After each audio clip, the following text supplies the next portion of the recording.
Dude, I'm telling you, this show is going to be insane. The shots, this is Birdie City. This isn't Frisbee golf. This is Birdie City. Barry, sit back, throw down a shot of something, and just enjoy the sweet tones of Brian. And his I haven't brought a Frisbee disc tonight. Oh, that's nice. Captain's Raptor. Oh, hold that in front of your mouth when you talk. The Captain's Raptor. Oh, yeah. It changes the texture, the quality of your voice. Extra sloppy for the Fuselier show. Athletes like her, Paulson, Matthews, etc. make the best guests because they're connected to the rest of us in the affiliates. Keep having them on. Okay. If you say so. Matthew. Who's Matthew? Nick Matthew? Mm-hmm. Paulson. How about Froning? He's in the affiliate. How about Ariel Lowen? Well, she's in a knockoff affiliate. Fake affiliate, but still something. I wonder why the ad leading into Sevi's podcast is Noble. Thank you, Noble. Okay, listen, here we go. This is going to be incredible. Brian actually has reeled me in a little bit. He's pointed, he's given me a little more direction this week on who to focus on. So I'm not all over the place. So I'm not just like constantly choosing Ezra Adderhold because of his tight pants.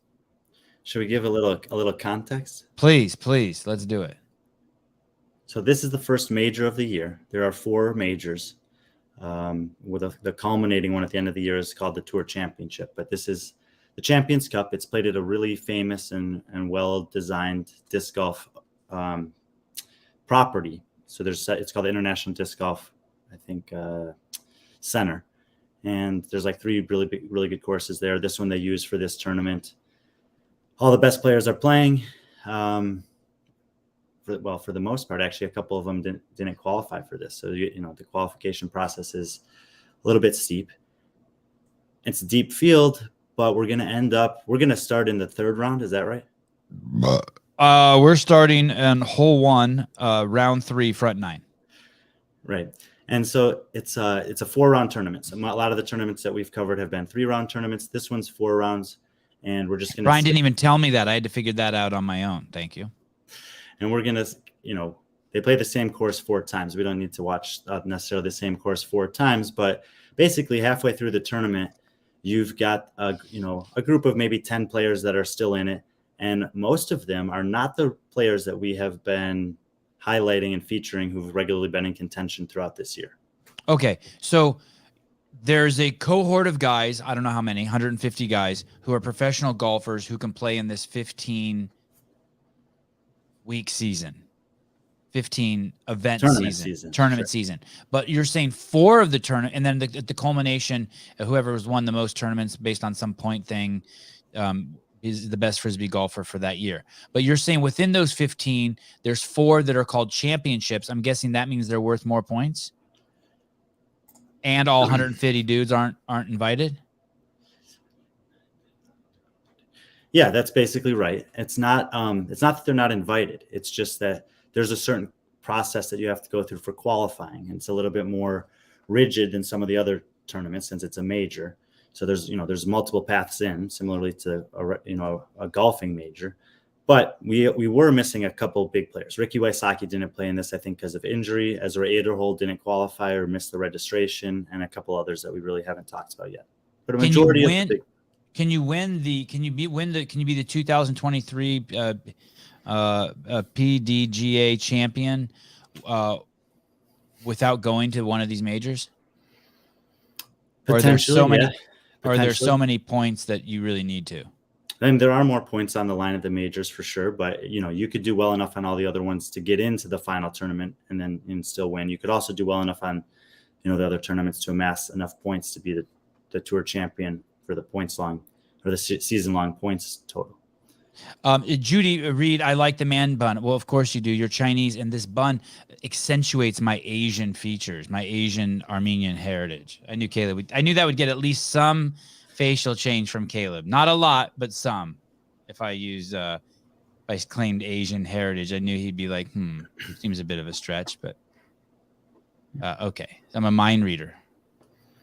Sevan looking tan as fuck tonight. Well, tomorrow I'm going to the beach. I've been to the beach. I went to the beach this weekend, both days, and now tomorrow I'm going tomorrow, Friday, Saturday, Sunday. I would say that the last thing to note before we start watching is in disc golf in general, you have two different types of courses. You have open courses where changes in elevation and the wind are usually the primary factors, and sometimes distance. And you have wooded courses where you have to be a lot more precise and accurate with especially your tee shots. And if you're not, you get punished for it pretty dramatically. And this is a wooded course. And so it could be one of the reasons why we see different players rising towards the top in this one. So there wouldn't be a hilly wooded course? There can be, combinations, but generally if it's an open course, they'll try to use other elements of the land to, make a challenge. Whereas in the woods create enough of a challenge as it is. So if it's a woody, hilly course, that mixture is like a transgender man who still likes. I confused myself. Okay, I can't do that metaphor. That was too many leaps. And so some players feel that at the majors they should be playing on multiple courses. Yeah. A wooded course and an open course, or that you should try to be selecting a course that has a combination of holes, like we saw at the Waco tournament where they had 9 of the holes were in the woods and 9 of them were not in the woods. Okay, so it's not like sacrilege to mix those. It happens. Yeah, definitely. Okay. I look at Austin. This question is he's just showing off. Are there Mandos in open courses? So there's Mandos everywhere. What kind of fucking question is that? It's just trying to show off, right? He's just trying to show off that he knows the word Mando. Is that what he's doing? Do they use more Mandos in open courses than they do in wooded courses? There you go. I wouldn't say it's a definitive answer one way or the other. Usually they're going to put the Mandos in there for one of 3 reasons. One is to eliminate a specific shot that's either over like another hole's fairway or where the audience is going to be standing. Sometimes it's because they want to specifically, they designed the hole for an intended shot and they want to make sure that people do that because some of these guys are extremely clever and can just throw these kind of ridiculous lines that the course designers might not have thought of. And then thirdly would just be for, safety type things. Like if there's something over on this side of that's not really part of the property or something like that. How many discs do you need for disc golf?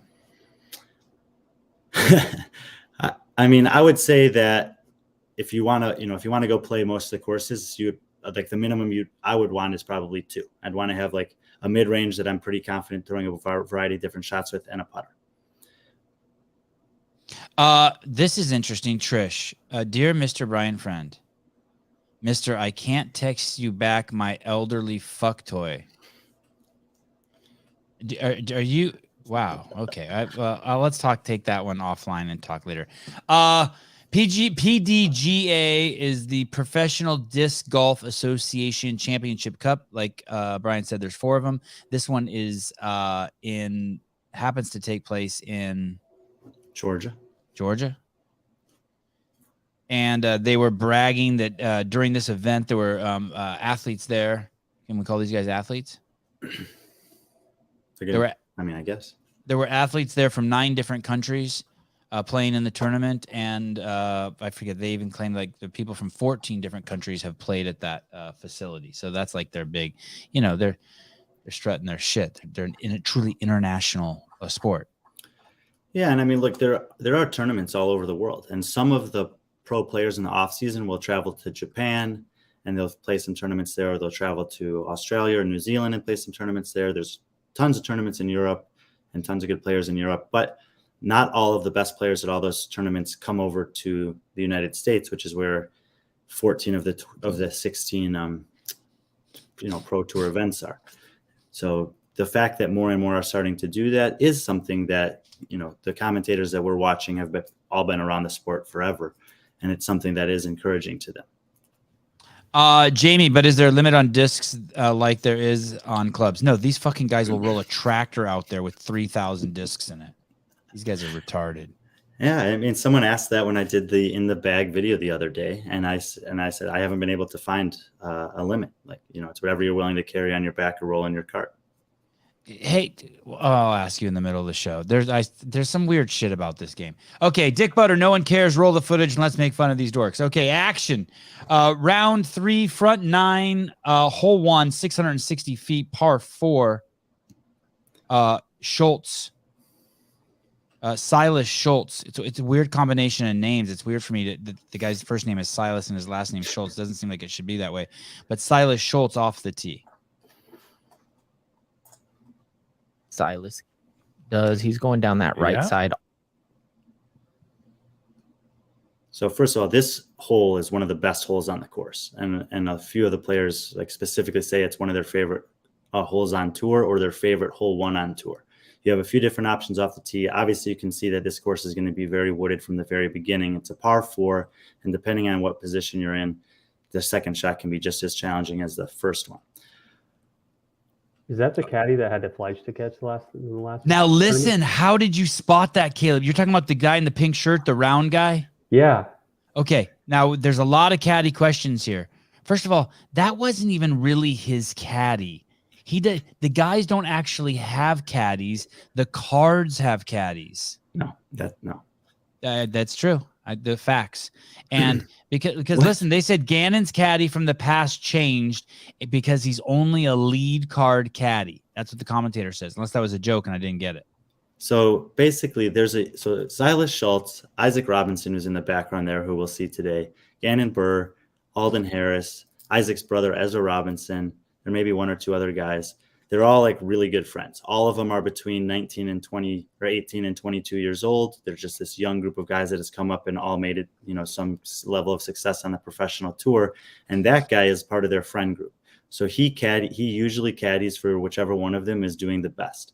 Isaac is having his dad caddy for him for this tournament. They're from Georgia. It's their home state. So his dad was at the tournament. And so the next best guy in their group was Silas. So I think he got him as a caddy. Okay, and then not only that, but this guy's caddying for 2 people. Oh, is he? Yeah, we'll get to that in a second. I time coded it, some weird shit. By the way, that's an incredible story there that Brian just mentioned. That guy right there in the light blue, green, I don't know what you'd call it, shirt. Yeah, right there. That's Isaac Robinson, and Brian just said his dad is caddying for him. Remember that. That's fascinating. I had no idea. Okay. So good. Silas looking good off the tee. 425. I don't know what the fuck this guy's name is. Is this Nicholas? Nicholas?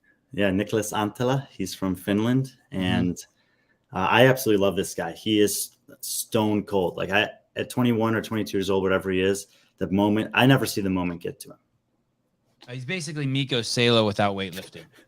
He's never lifted a weight in his life. Off the tee. Remember, 660 feet, par 4.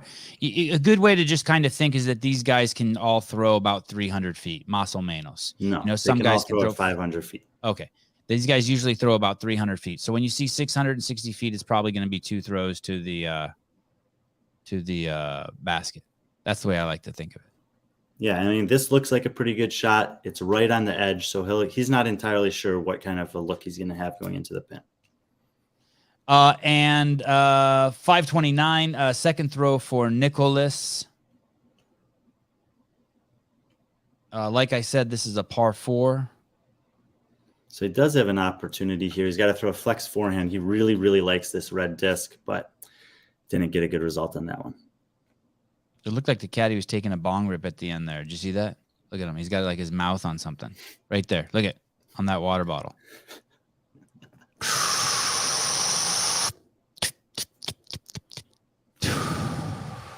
640, Schultz's third toss. Does he make it in the basket? Silas Schultz, par 4. No. That may have needed audio, Caleb. Just so you know. You slipping. D starting hole. Here we go. Oh, Silas almost recreating the magic he had on hole. Yeah, and Silas, by the way, he's never been in a position like this before. He's coming into this tournament. He's ranked 68th in the world, and he's never been on a lead card at a major. He had a really good round 1. He had a great round 2, and he's played himself right up here into contention for the first major of the year with halfway through the tournament. Hole 2, par 3, 390 feet. Don't forget, this is the third round. Only one round to go. So these guys are doing the front 9. So basically, these guys have how many holes? 36 holes left. They're halfway through the tournament.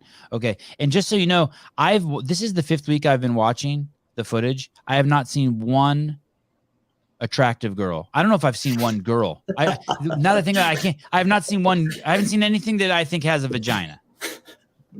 But if I have. There is a women's tour. I'm just saying. I'm just letting you know that that's a lot of time. I should get some sort of a medal for this. Oh, like a Lunk medal. Hole 2, par 3, 390 feet. Isaac Robinson. This is your first look at the man. This is the reason this week matters, is because of this man, Isaac Robinson.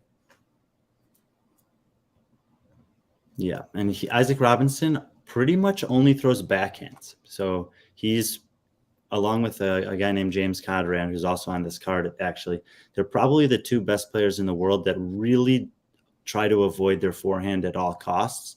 And in some tournaments, that ends up being detrimental. It's nice to have all the options, but this course, with the control that he has with his backhand, he can get away with it, on almost every hole. So you guys see it was a par 3. He threw it within putting distance to the basket. Basically all these, anytime we see the basket and then the disc off the tee, that means an ace was possible, right? Yeah, in theory, yeah. It's a pretty specific shot, but he could have, if that was a few feet further, it might have skipped in. All right. So Isaac set up for a birdie, 915. Nicholas, the Finn. His Discmania shirt on.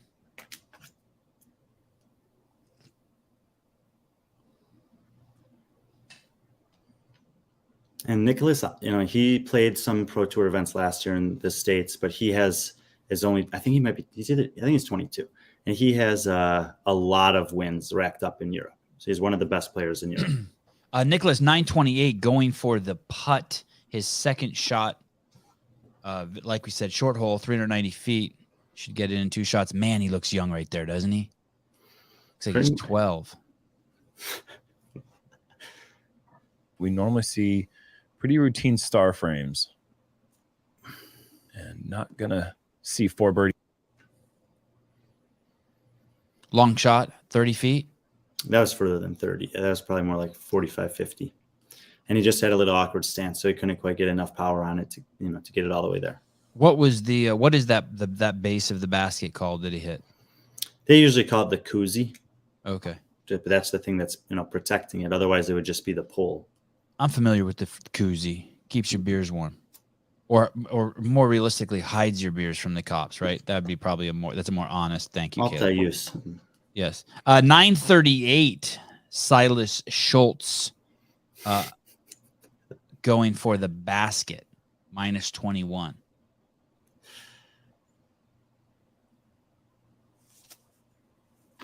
Silas, good effort. Yeah, good effort. You promised everyone a birdie fest, and the first 3 holes you chose just 3 fuck ups. Disgusting. Finally, a man you will not see a lot of, but he's in the lead card. He's everywhere, but I hardly ever pick any of his shots. Conrad for the putt. This is the other guy that only uses the backhand that Brian was talking about.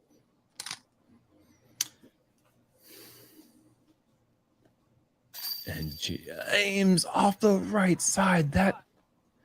James Conrad. James Conrad was the 2021 world champion, and he threw them. Sevan, did you know this about James Conrad? Tell me. He was the 2021 world champion. Oh, wow! For the whole thing. He threw what is the most famous shot in disc golf history. It's called the Holy Shot, to beat Paul Macbeth that year. Actually, to force a playoff, and then he beat Paul Macbeth in the playoff. It is, I think, if you want to watch the best 9 holes of disc golf ever, I would say that the 2021 back 9 final round between James Conrad and Paul Macbeth, or the 2022 European Championship back 9 between Paul Macbeth and Eagle McMahon are the 2 best 9 holes of golf you could watch. Well, and all those guys are at this tournament. Correct. But and Conrad kind of looks like Jesus, so it's kind of, that's why I've never seen Jesus. Oh, is that why they call it the Holy Shot? The Holy. I think that's an element of it. Yeah. Did he make that? He missed that putt right there, but the holy shot he made. All right, fine. Hole 3, par 4, 726 feet. I personally have learned that I prefer watching the holes that are shorter. I'm a par 3 under 400 foot kind of guy in terms of my visual experience. Yeah, and there are a lot of par 4s and 5s on this course too. Silas. Silas Schultz off the tee. Great shot. And it's pretty cool. Silas has a really good forehand. Isaac Robinson's arguably the best backhand player in the world, and these are the guys that are contending for the lead here. So many ways to get it done. So Brian, that tree right there, was that cut down before the course? I'm not entirely sure. Okay. It obviously looks like it was cut down recently, and I'm sure that there's a variety of different reasons they cut it down. I would guess not. I would guess there was something else going on that they needed to do that. Okay. 1315 Schultz. No, sorry. Did we just see Silas Schultz off? Mm-hmm. Who do we?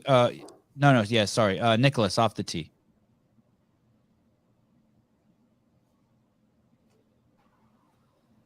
Almost doesn't. So he's going to be taking on those trees right there. And he takes them on pretty well. Yeah, pretty good shot, about 25 short. 1355. 1315 back to Silas Schultz. His second shot. So perfect spot here in the fairway.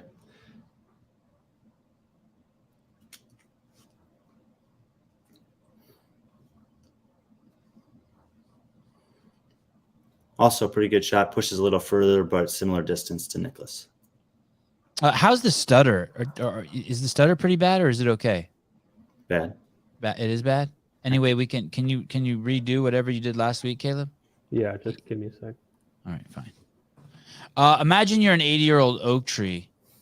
Trish, thank you. Imagine this while we wait for Caleb to fix some technical problems.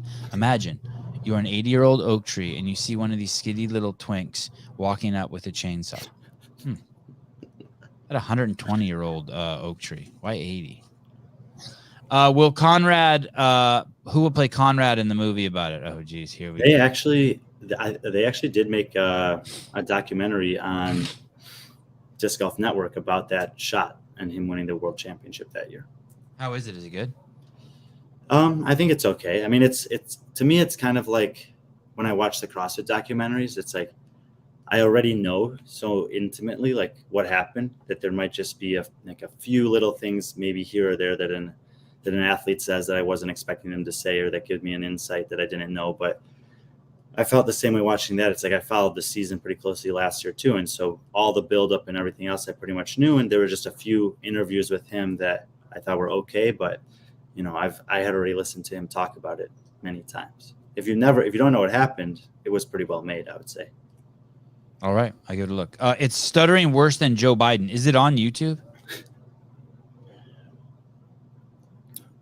Are you asking the people? No, I'm asking you. Is it on YouTube? No, I don't know, actually. I think it's on. I know it was exclusively on Disc Golf Network for a while. What does this mean? So that camera comes with a feature to posterize time? What does that mean? Posterize. Okay. Caleb will be back soon. We'll pick up with 1355. Nicholas Antilla for the putt. We're on hole 3, par 4, 726. Nicholas for the birdie.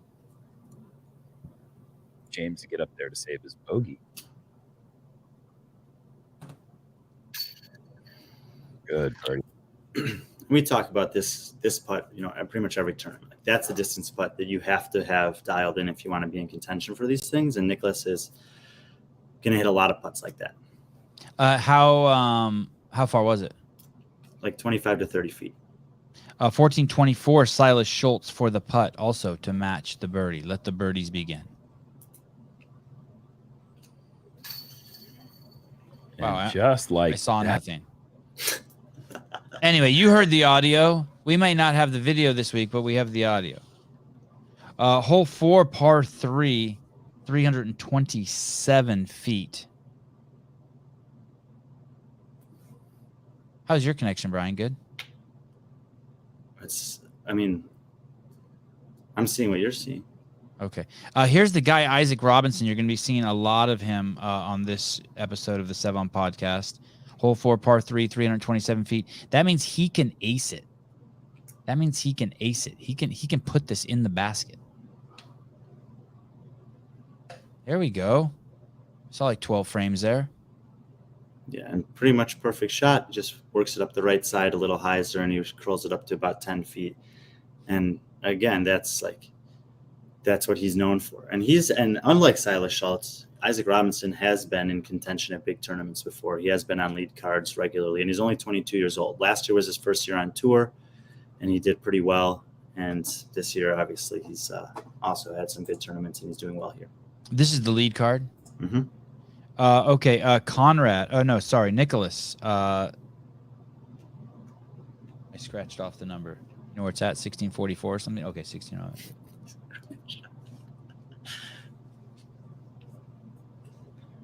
That's the same haircut I have.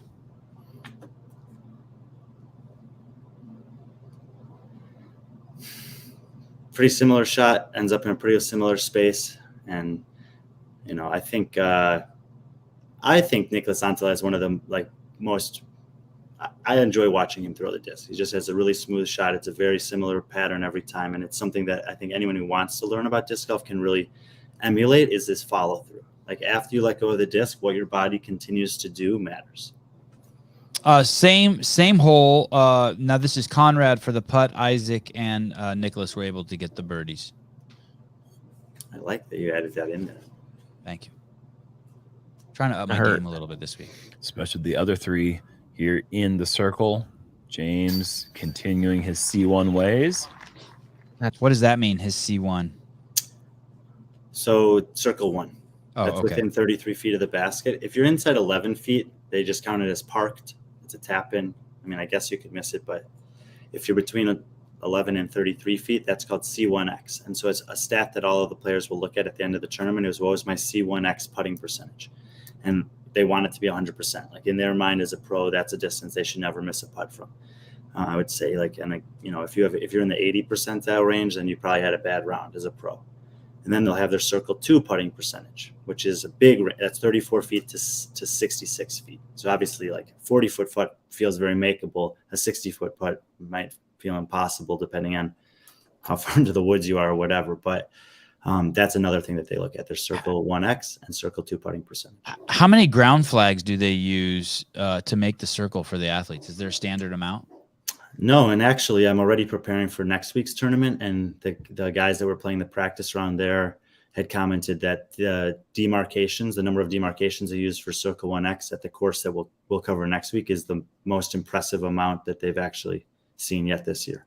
Wow. Okay. All right. I can't wait for that tournament. It's my favorite. I think it might be my favorite course on tour. My second favorite course on tour. And you're playing in it? No. Oh. Okay. Hole 5, par 3, 432 feet. Isaac Robinson, second year as a pro, as Brian stated earlier, off the tee. And here you can really see how tight some of these corridors are. I mean, that might be, if you walk down to the tightest spot on the fairway, which might be 150 feet from where they're throwing, it might be a wingspan's width of distance that they have to hit the line. You can hear the disc squeak as it goes down that corridor. I made that up. Those guys should have used that. I think they said that was the hardest, that might be the hardest gap on the tour, right? Or something like that. There are a couple on this course. I think 5, 14, and 17 are kind of like, you got to be on the money for those. Alrighty. 1840, Nicholas Antila, also off the tee.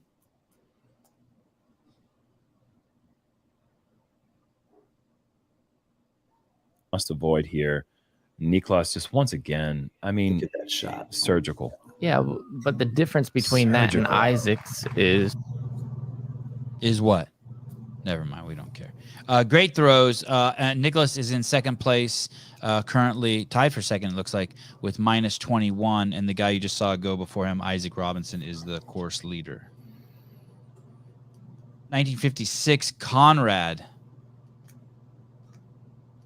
Former champ. 2021. Gosh. What a shot. Wow, COVID that year? is good.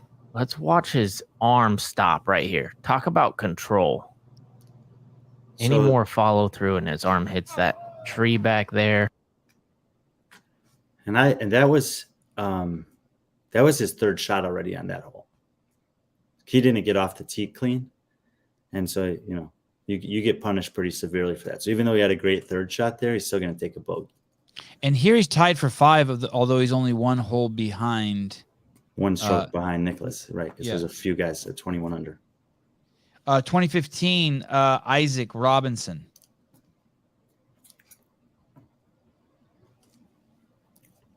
What a mess. Isaac's little checkup throw. Yeah, edge of circle. So this is another statistic that's critical for these guys is called scramble rate. So if you don't hit the fairway, are you able to recover and still get a par on the hole? And so all he's trying to do there is get it close enough to make the putt. And obviously he did that. 2030, Silas Schultz for the birdie. You can just lose all creativity over there. There's very little scramble opportunities. Yeah, good distance to check and see where his mental is as Isaac just chains out, because this isn't a And then go ahead, let her rip, Caleb, after the pause. right here. Oh, yes. Silas chains out. Isaac does not. Isaac saves the par. Great And left those are, side catch. And those are big moments there. Silas had an opportunity to take a stroke on Isaac. He misses the putt. Isaac makes it. And if you're trying to chase a guy on the lead card, those little momentum swings make a difference, and they add up. And 4 is a huge lead for the 4 tournaments I've seen this year. I don't know what it's been like in years past, but Isaac's up by 4 strokes. He's minus 25, and Silas was minus 21. So it was an opportunity missed or gained by Isaac. He went up another. He goes up another stroke. Correct. No, he just didn't give away any ground. Silas could have chipped one away and moved to 22 under. Oh, right. He almost makes the putt. And so Isaac keeps the 4-stroke lead. And you're right. I mean, for this season, at this point in tournaments, kind of at the midway point or 2/3 of the way through the tournament, there's usually 10 or 12 guys within 4 shots of the lead. And in this case, he's 4 shots clear of the field. 2053, Silas. I think this is for par now, right? Mm-hmm. Should be. To the nerves. And that does not. So right away, pause it right there. So is that distance right there supposed to be that's supposed to be 100%er for a pro?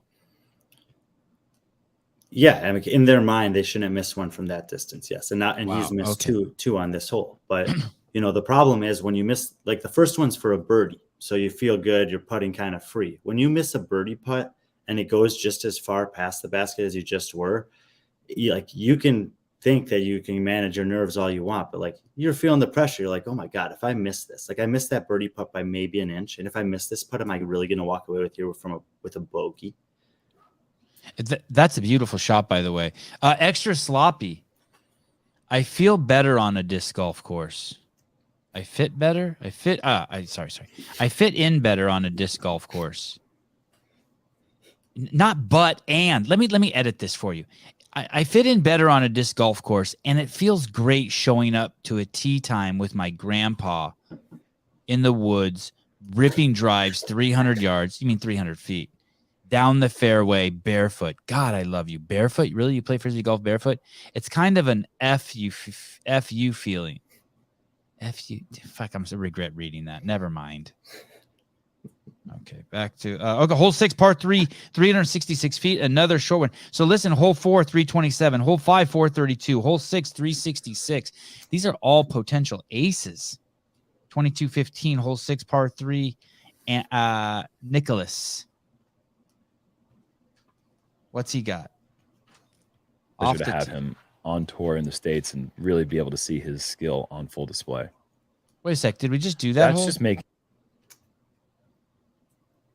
No, I don't think so. I thought it was hole 5 we were on before. Okay, and it says hole 6. Okay, sorry, go ahead. Making the gap as big as possible. Just coming up. Yep. 20 feet short. That's a landing zone for. So similar shot there. similar shot shape and similarly well thrown by Nicholas. Here we go. Isaac off the tee, also potential for an ace. And he's looking a little higher here. So while Nicholas came in low, I'm expecting Isaac to throw a similar shape but higher. Which You mean means just it by should looking land. at his eyes, you're saying that? Yeah, and that means that it probably will, if he hits the line, it'd probably land a little softer and not get that flare out, skip to the left that Antila got. As they say at the old, as they used to say at the Morning Chocolate when that was a newspaper or something, breaking news, John Young, Brian refused to play me in South Carolina. Facts. We threw a few shots in the backyard at JR's. Okay. Isaac, the great, the leader, first place, minus 25, sits in first place alone off the tee. For this Par hole three. to throw it perfect. You're not going to park it. You're going to be to the right side. That means you Yep. didn't take on any trees, and you're going to be about 30 feet. Isaac is taking on some trees, actually going through the inside. Same result. Short. That plays as a 30, 32, 30. So it came in a little higher, landed a little softer, but didn't get it quite far enough. I don't know what James Conrad is in here, but let her rip. 34 Minus footer up 19. the hill. So he's getting worse as these as we make our way through round 3. He was minus 21 at one point. He was minus 20 at one point. Okay. Can't let it even. Oh, he one might have stroke. been. Yeah, he went. Oh, yeah. But that's a perfect shot. I mean, that's the line that you want. He pushes the fairway all the way to the outside and lets it work back in, gets the ground play, and nestles it up close. Heidi Kroom, what time is Sue's skateboarding show? Okay, that's not nice. I know what you're doing there. Will Brandstetter, would you ever grow your hair out to James Conrad level 7? I would, but I think I'm too old. I don't want to. I don't want to look like that guy. I don't even know what the fuck I want to look like. Just don't ask me that. Sorry, Will. I regret reading that too. Okay, 23-45. Isaac Robinson for the putt. I don't know how the fuck he ended up over there. Oh, that's Silas over there. Back Where's to where Rob? he needs it. And Sure. he just had an incredible back 9 yesterday. Just outside the circle. So, Brian, how Heel. far is that? When they say just outside the circle, that means it's about 35 feet. Oh, okay. Circle Cameras ends at don't do it 33. justice from those angles. I like the profile The angle. profile ones are really nice. And one thing that's worth noting about Isaac Robinson, especially because it's been a point of contention over the last couple of years in disc golf, is his pace of play is faster than any other player on tour. He doesn't waste any time. He has such a smooth and similar routine with his putt, with his throw, whatever, that when it's his turn to go, he just comes up, does a couple pumps, and then putts it. And it's like that 99% of the time that he plays. And I think it's actually really refreshing. So this guy just adds another. Now he's minus. What is he at now? He's minus 36 now. Just got 26. another birdie. 26. Okay. 24-04. Nicholas needs to make this putt. There's a lot of holes left, but man, you better be careful. Isaac Robinson is making a move. Par saving the file, not previous hole. Doesn't matter. Oh, give me. And that's exactly right. That's what everyone is thinking about. Like, this guy is playing so well that I can't afford to miss a putt like this. And, he just saw Silas miss 2. He saw Isaac just make 2, the one on the last hole and this one. And those things creep into your mind, but Antila is pretty solid. Hole 7, par 4, 744 feet. Not my favorite at all. We don't have to do every hole, Disc golf is like making love to a lady. You just got to get it over with. Okay, we'll circle back on that in tomorrow's show.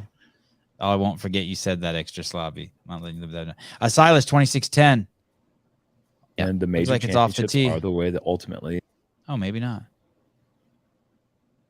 Oh, it is. Here we go.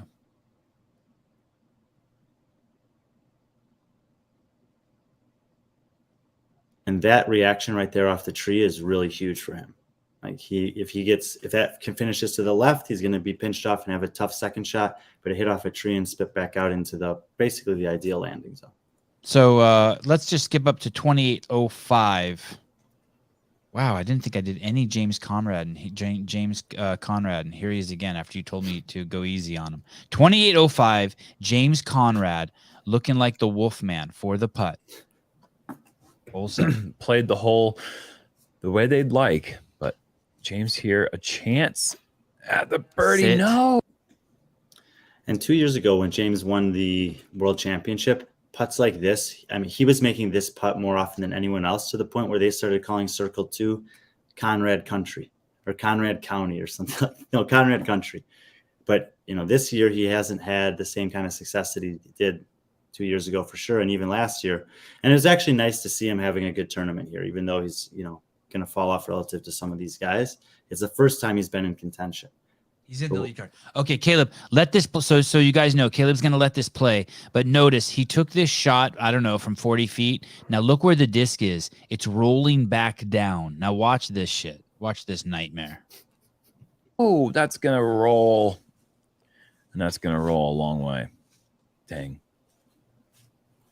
So James for... and then James takes another shot, 28-25.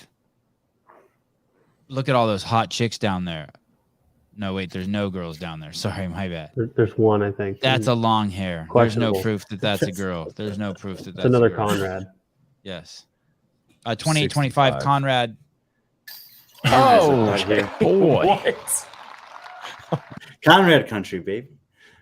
So, and I've told you this before, like that rollaways happen in disc golf. It happens to amateurs. It happens to pros. And there is going to be a time if you play where you putt it and you come really close to making it, you hit the band or you hit the basket and it rolls twice as far away as you were. And I just can't believe how often these guys make the second putt. I mean, it's insane. I can't believe how often it happens. Will Brandstetter, Conrad smokes a bowl every morning for sure. All right. Hole 8, par 4, 645, another long one. Let's watch Isaac Robinson off the tee.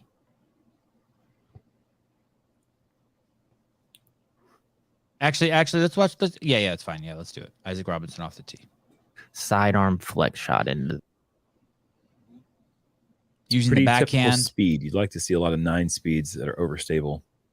that Brian said that Isaac he is his Burning that one primary into the ground and just throw. Yeah, and he's trying. I mean, this is a lot of players that throw forehand on this hole. He's trying to throw this turnover backhand shot that he overturns it a little bit. He ends up in a decent spot, but it wasn't a perfectly thrown shot. Okay, so watch this. This is 645 feet, par 4. So a great golfer will get this halfway to the basket on the first shot, or so, close to the halfway or more, and then the next shot get it the remainder of the way to the basket, and then the third shot get the birdie. Let's see if Isaac can do it. It's the 31-12. Isaac for his second shot. Well, that's as good as you can really throw it. He's making it look easy. So that red mark on the ground right there, that's 34 feet away from the basket? That's the bullseye. So that's 10 feet, I think. Okay. And then there are ones at 33 feet that are usually also a lighter shade of red. And then there's ones at 66 feet that are usually blue. This course is in the woods, so they'd probably have less of those markers than they would on an open course.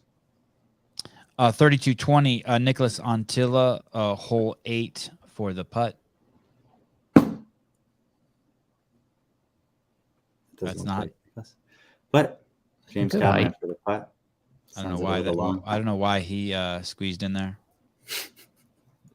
Maybe it's right after this. Oh, here we go. Berry hole. Well, uphill putt here. So what's that? That's right on the outside of the first circle? Yeah, that looks like it's probably about 30 feet. Great shot by Nicholas, getting him the birdie, 32-45. Silas Schultz for the putt.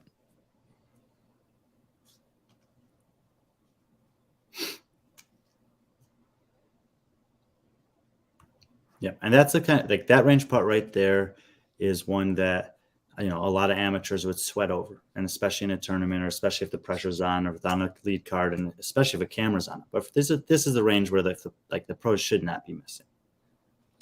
Do normal people play drops, or you throw out of bounds? I never used to do that. I would throw out of the woods no matter how deep in there I was. I mean, I guess it depends on if you're playing with your friends. If you're playing in a tournament, they might have rules that would force you to do that or not. There's a lot of different scenarios. Why? What's a drop? Well, when he says, do normal people play drops, what are drops? Well, if there's no out of bounds, then you have to play it from wherever it is. So Okay. if it is deep in the woods, then yeah, you got to work your way in there and try to get back out somehow. Do public courses have out of bounds marked? Sometimes I would say 5% of the public courses I've played, I've seen some out of bounds. Usually it's because they have had a tournament there recently, will have a tournament there recently, or because, soon, or because they have like an island hole where if you don't land within a certain parameter, then everything else is considered out of bounds. And it's like not that difficult of a hole other than that. Drops are for pussies. I agree. 36, there should never be out of bounds.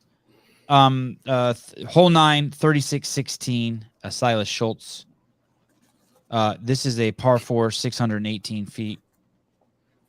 This is Silas. He's already got the putter out. This is his putt shot. I think he's putting here. To end the 9 at least under par, he needed that one. 36-38, Nicholas Antilla also going for the putt. And more importantly, one on Isaac. And now he is only 2 back. Now, did you hear that? He's only 2 back behind Isaac Robinson. Is that what they said? Yeah, and if you look along the bottom there on the left, 6 out of the last 7 holes he's made birdie. So, he's doing what all these guys know they need to do to have a chance against him. And then 36-55, Silas for the putt again. Like Brian said, this is his first time, I think, on the lead card. Yeah, when watching him and Isaac play, you can definitely see.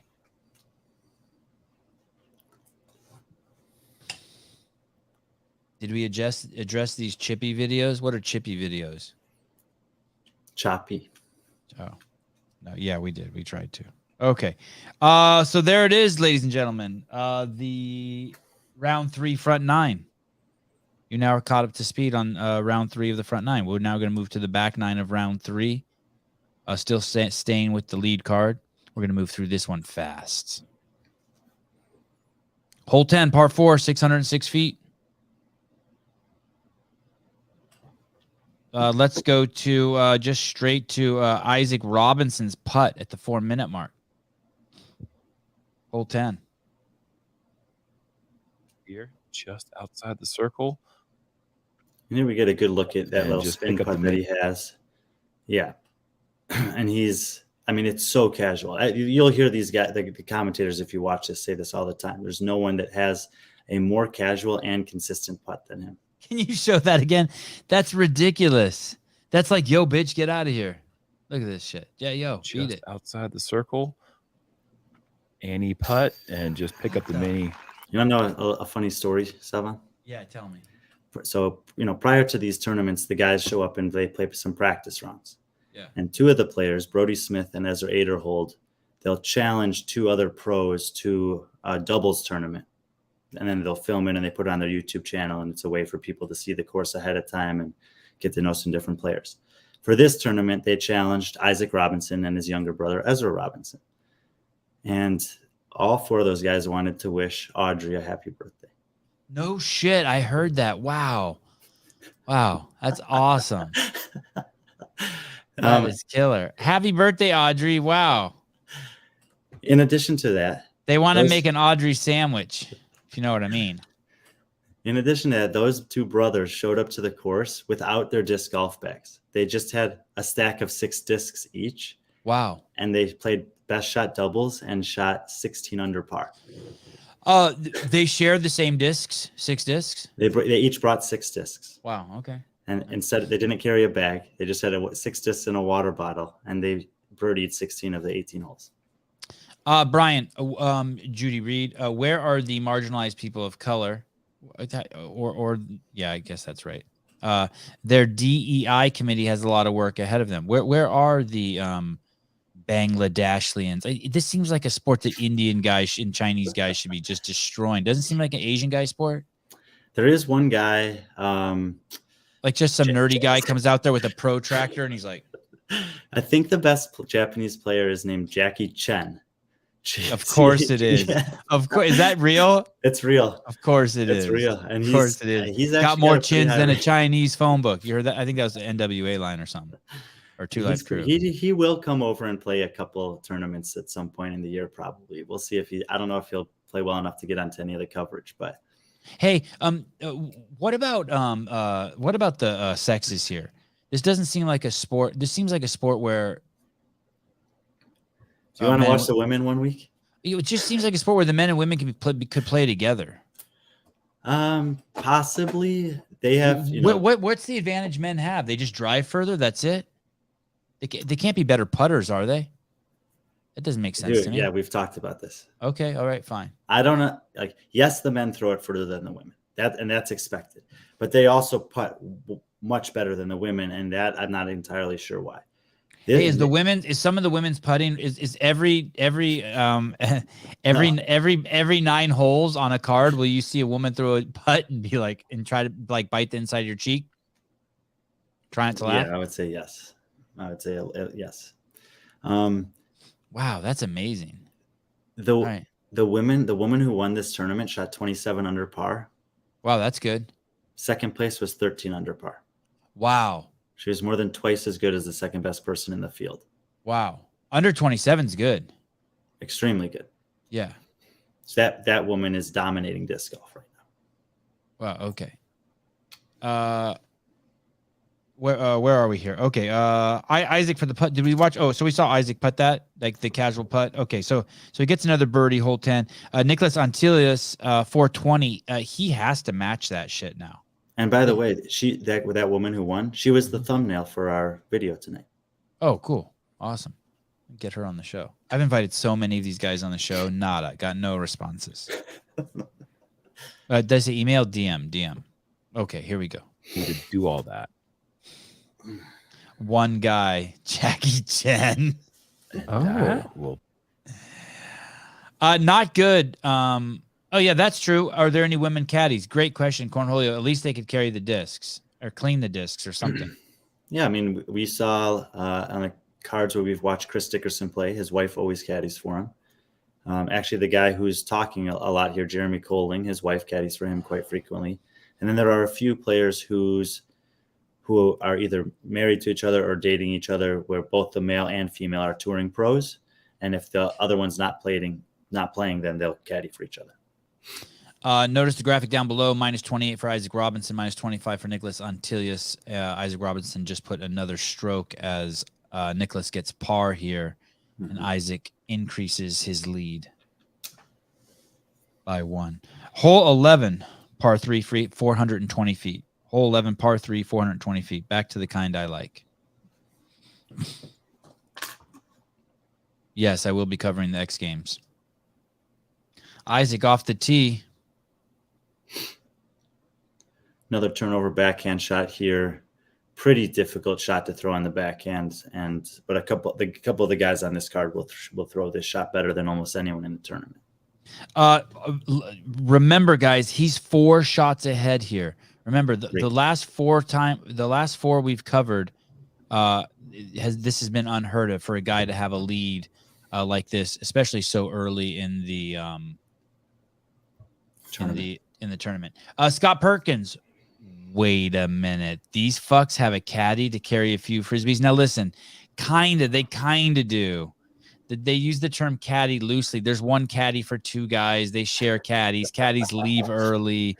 It's weird. I feel like caddying's more like posturing than any value. I do have mixed feelings about caddies in disc golf, and some of the players won't have one. Paul McBeth carries his own bag most of the time. But at certain tournaments, if they're either like extremely long tournaments, a lot of uphill climbs, or sometimes if they're like really, really big tournaments, he will bring a caddy in. And I think that personally, I think that it's nice to have one, especially if it's someone that you trust to just kind of keep your head on straight if you're getting down on yourself. And especially if it's raining, where you can give your disc to someone and they can worry about keeping the discs dry and you can worry about keeping your hands dry. Oh, I like that. At least then that's a little more functional. Will Brandstetter, it's the same as CrossFit athletes having people carry their bags. I mean, yeah, I would, obviously, Matt Fraser and Matt O'Keefe had kind of coined the term caddy because of Matt O'Keefe's a golfing background. But I always encourage people, even if they're just going to a local competition, to bring someone with them. It is really nice to have someone there. My neighbor locked the course across the street. It's locked up now. There's a padlock on it. I saw him today. I need to ask him about it. He's old as dirt. He's what is that guy? 80. 559. Silas Schultz off the tee.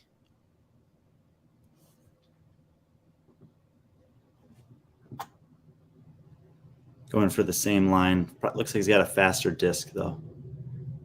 That's a great shot. And then let's look at Nicholas Antilius for the putt, trying to get birdie. Again, missing in the circle. Got to knock those down here. In this position, at this stage of the event. Niklas bouncing back, getting a nice birdie. And Isaac, also 722, going for the birdie, trying to keep Nicholas at bay. More.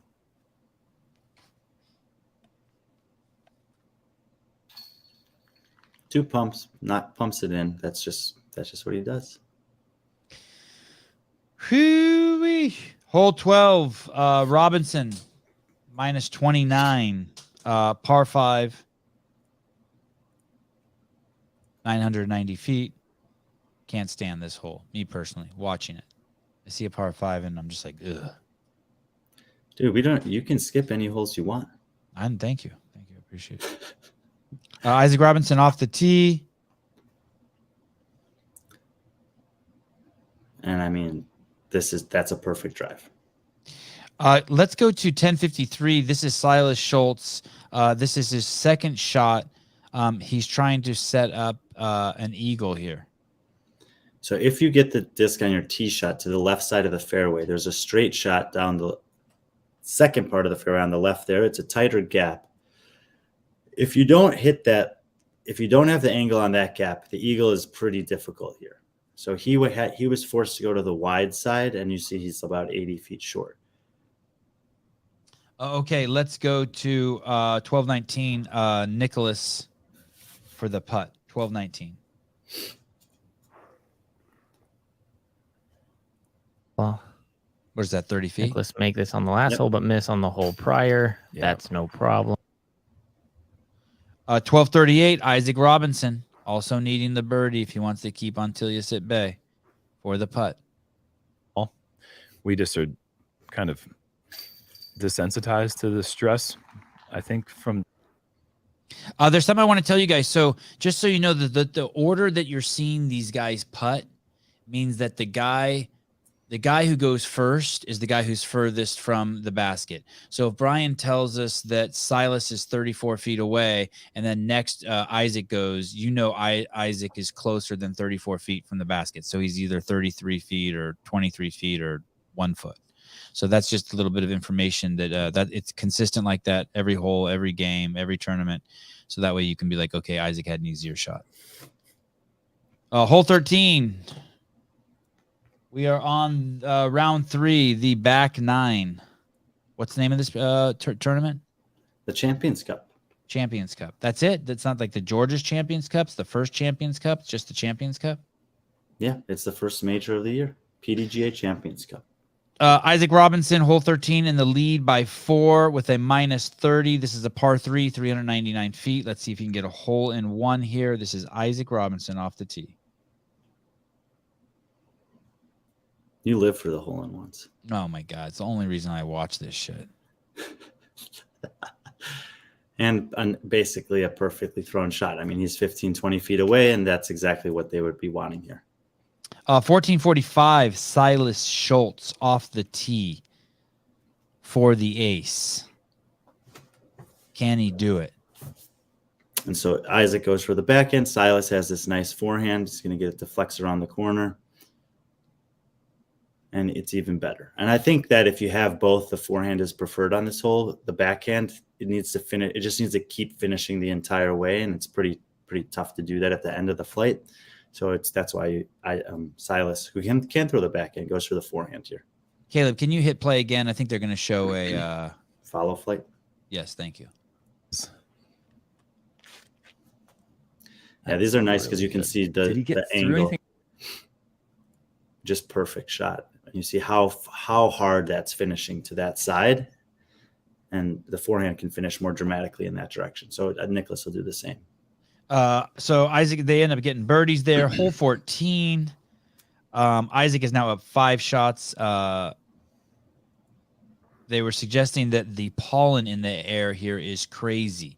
And in some of the shots, you can actually see when the sun's going into the lens of the camera, you can actually see all the bugs and pollen blowing around. And they're saying that everyone is sniffling and coughing in the stands. Everyone's eyes are red. So those are the conditions.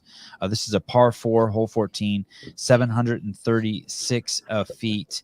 Let's go to 833. Nicholas Antilius off the tee. And this is what the commentator said is the toughest gap on this course. Yeah, so we had talked about hole 5, and then I had said 14 and 17 would also be pretty demanding. And this was one of the 2 biggest changes to the course this year. They increased the difficulty of this tee shot, and a lot of players hit one of those many trees on the way out the gap over the course of the 4 days. Can you go back a second back to that shot at 1833? And I tell you guys why this is so difficult. See how the gap doesn't start until it's probably like 50 feet away, or maybe even further, 70 or 80 feet away from the tee. That is a mind fuck, because that's kind of like that's mental no man's land, right, Brian? And so you got to just it's basically that gap is really, you have to think of it as a 200-foot gap, not a 100-foot gap, because you have to keep it in that narrow corridor even in the beginning, right? The other thing that's tricky about this one is that the first tree on the right and the first tree on the left are not next to each other. So the gap is staggered. So, you can't. So it's narrower than you even think. Yeah. So it's, and again, it's, there's like actual metrics to it, but then there's the way that it feels and appears because of that. So you have 2 options here, basically. You can throw a hyzer flip, but the room for error is almost nothing. So most of these guys are just trying to throw a pushing hyzer on one angle that goes all the way through, and once it gets out, moves to the left. Cornholio, are those trees as close as they look? Dude, what's crazy about these camera angles is it is really hard to tell how far, unless you get profile shots. These shots down these alleyways, though, I think that everything's further away than it looks. What do you think, Brian?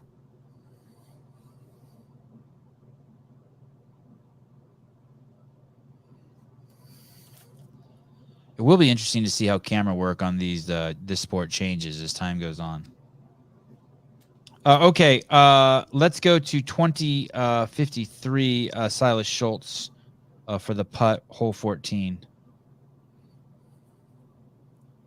It's a little birdie streak Look there. at that. Yeah, 5 of the last 6 here to get 6 of the last 7. Yes. So we saw him, quite frankly, have some struggles on the green early on in the round. And then, these guys are almost caught off guard by it because, Nicholas is playing pretty well. Isaac's playing pretty well. And Silas is kind of like silently working himself back into the equation. Can you hit play on that one more time and we check out the slow-mo, Caleb? Slow start, few bogeys. Looked a little bit nervous. Dropping and now down the he's just leaderboard. Look at that, right? Grab that for me. Like Brian said, this is Silas's first time on the lead card. He's got the television crews. He's got the crowds. He's pretty pumped. Good shot for him. And Nicholas, Will Branstad even put a comment there just for you. This gap is so skinny. Definitely falls under the patriarchal definition of beauty. A little inside joke. But you can also be involved in the inside joke if you go to the CrossFit.com Instagram page and look at a post from, 3 days ago, 3 hours ago, a ridiculous post claiming that men somehow fucked up beauty. Don't know what beauty is. Okay, 2020, Nicholas Antilius for the putt. This guy is a beast. Brian, where is everybody? Where's Heimberg and these other guys? Paul Macbeth. Where is Simon Lazat? Where's all these guys? You Gannon Burr. Where's all these greats that you've introduced us to in the weeks past? Where are these guys? They're just not getting it done. I think this was Paul Macbeth's worst tournament of the year. He finished tied for 20th. It was Calvin Heimberg's worst tournament of the year. He finished tied for 16th. Simon Lizotte actually had 2 incredible rounds, and then on 2 of the other rounds, he had 2 holes that just completely derailed him and basically took him out of contention. He finished tied for 13th. And Gannon Buhr he was kind of just lingering in the top 10 the entire time. He finished tied for 7th, but never made a push for the podium or anything. What did you say was Paul Macbeth's worst tournament in 20 years? No, this year. Oh. He was 20th place. Hey, someone, we're going to look at the leaderboard. One of those guys is like a -3. Okay. I mean, it's bad. Maybe for one of the rounds. They might have. No. For the entire tournament? Yes, dude. -3? Yeah, look at like Macbeth or Lizotte or Heimberg. Yeah, one of those guys. No, all 4 of those guys finished in the top 20. They did? Yeah. Okay, maybe I wasn't. I'm looking down here. There's okay. No. Okay, I thought one of those guys completely shit the bed. Tell Paul Macbeth he better pull his head out of his ass because the league is going to blow up now that the Sevan Network is covering it. Fair enough. Sure. Jonathan Ortega, is that guy brown? No, that's a Finnish guy. Nice try though. That's the whitest guy in the fucking tour. What the fuck are you talking about? Get your eyeballs checked. So that's the thing. That's the problem with brown people. They just think everything. These critical race people just want to see everyone as brown. No. A nice try, Mr. Ortega, with the best profile pick in the biz. Okay, let's go. Let's play it. Let's see, Nicholas, what you got. I've got game. Because for the par, and that's going to be a second drop shot. An opportunity for... Not good. Hole 15. Isaac Robinson still in the lead. We are at a par 4, 7-14. Let's go to 25. I think this is Silas's second throw you're going to see on this par 4, 7-14. 25 minutes, Silas Schultz. No, he's out there committing sins. No, I'm kidding. That's an incredible shot. Look at. Okay, there it is. Sorry. Try to go back to 2450. Sorry, here we go. Yep, here we go. So he's out of position here. That's and he's just got to throw a really, really difficult line with the forehand. And he throws a pretty good shot. And he's basically just trying to get to there and then have an opportunity to run it if he wants to. But the course had another idea in mind. It just keeps rolling and there's actually out of bounds down there. And he ends up curling up a little bit short of it, but hey, just so you know, the commentator said that rolled 180 feet. I don't know if they were joking, but that's crazy. It might have. I mean, I was watching it live when it happened. I was like, damn, like I don't know where that's going because it just goes over the hill, but it was going for a long time. Judy Reed showing her knowledge in the sport of Frisbee. That was definitely a hook grip. Thank you, Judy. 26-12, Nicholas Antilius. He's not afraid of leeches or water snakes or alligators. And if he is, he hit it very well, fishing his disc out of a stream. Yeah, and then sticking his foot right in it. Yeah, he don't give a fuck. So you have the option. That's unnecessary. That's unnecessary. He just puts his foot all the way in there. And there are a couple different options when it's casual water like that. Dude, that guy is a beast. Did you see that, Caleb? Yeah. His whole foot is under the water. So, but he just decided, I don't want to take it any further back. You have to take it backwards. If you don't want to play from in the water like that, you can get relief behind. But then you're putting from further and further away. You're up on that hill where there's that down. So he's like, you know what? I feel like I can make it from here. And I'm just going to deal with the fact that I have to have a wet foot for the last 3 holes. Yeah, he's going to walk the rest of the round with a soggy sock. Well, he just gently places it inside of the wet orifice down there below the tree. Yes, slowly into the wet space. Okay, foot safety. Impressive shot. 27-02. Isaac Robinson, 27-2 silences the commentators. I mean, the commentators are flabbergasted by him. Thank you for the audio, Caleb. 27-2. Isaac for the putt. Isaac has this for birdie.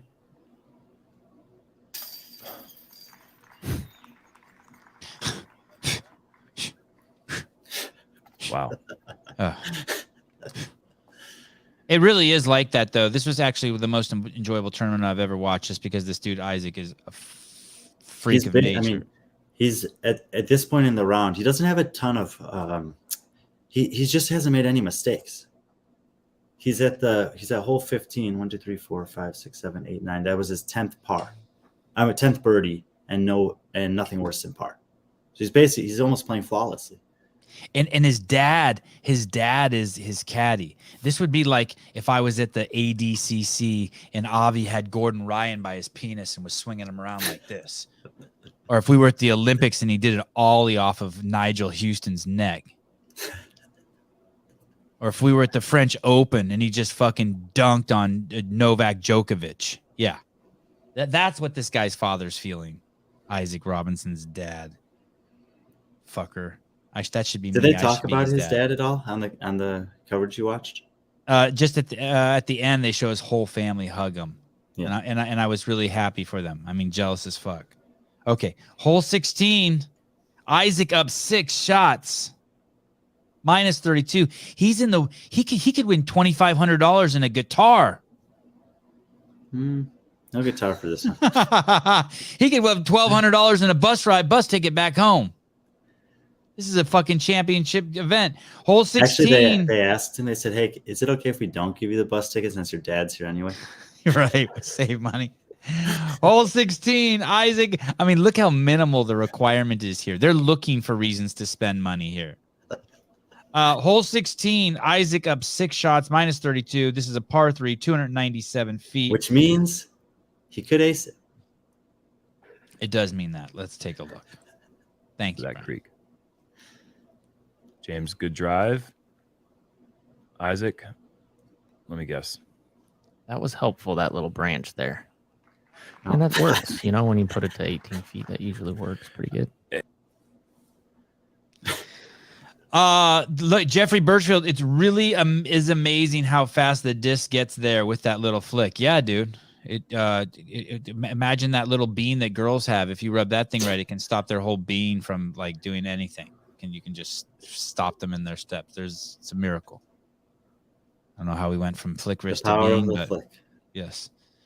Tongue flick. 28.57. Silas Schultz. No, we don't need to see Silas off the tee. Let's go to 29.40. Nicholas Antilius for the putt on hole 16. Can he get the birdie? It's kind of a must. He's kind of far away out for a par 3. Yeah, he came up short here, so he won't be too happy about that, especially since Isaac's 15 feet away. Okay, though. Spicy little effort. Yeah, spicy. Pretty good effort. About a foot high, but right on line. Extra sloppy. These announcers rule. Not bad. I agree. I like them. Hole 17 are better than us. Not better than Brian. Better than me. Hole 17, par 4, 588 feet. This is also a distance that I don't really like. Like them shorter. Isaac off the tee. Isaac Robinson. And so this is the last of the 3 holes that we talked about. Look at this corridor. I mean, this is just daunting. It's a second to last hole. You can expect, especially on the last round, that you're going to be feeling the pressure. And I don't know if they showed it on this coverage, but in rounds 1 and 2, he was literally in the exact same spot with the exact same disc. He just kept throwing a perfect shot on this hole. Nicholas, 33-28. Look at this. I don't know what. I guess this is some sort of kind of throwing posture here. I don't know what he's doing here. There's a story about this throw.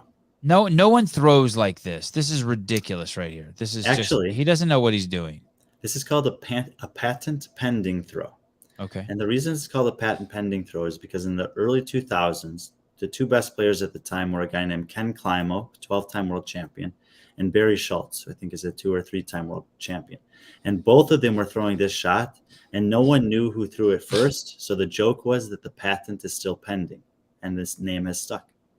Well, it's this fucking stupid posture. Won't get you chicks. Don't do it. But let's watch him do it anyway.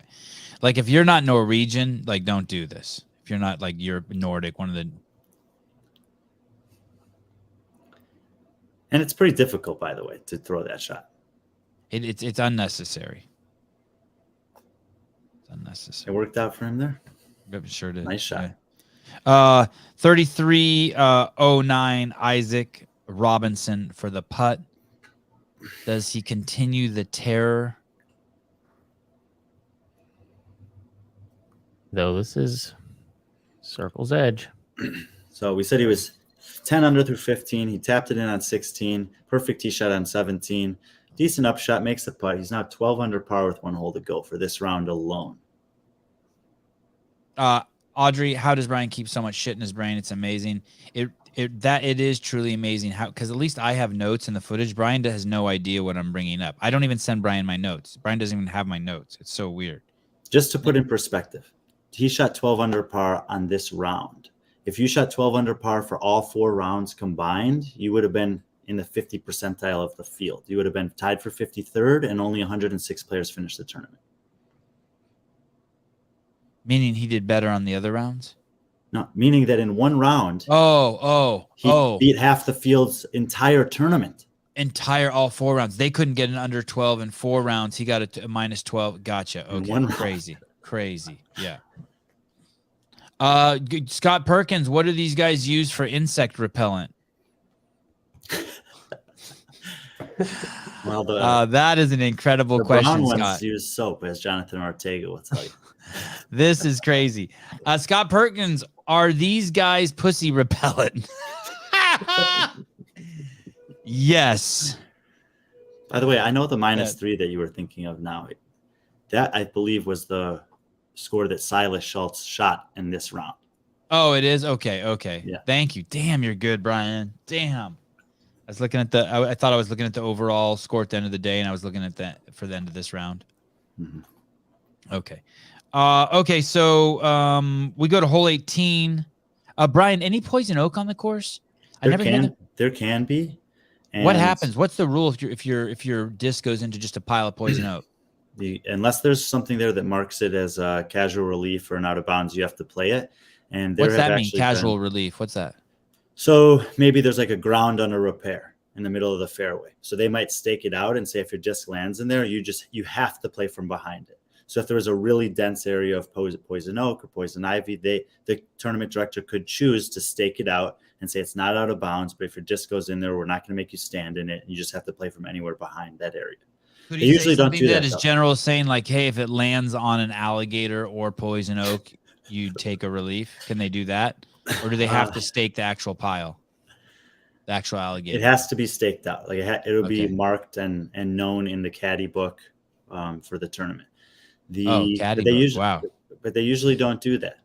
And actually, Paul Macbeth has a really severe reaction to poison oak, and there have been several tournaments where he's gotten it, and it's been like a storyline for him as the tournament goes on.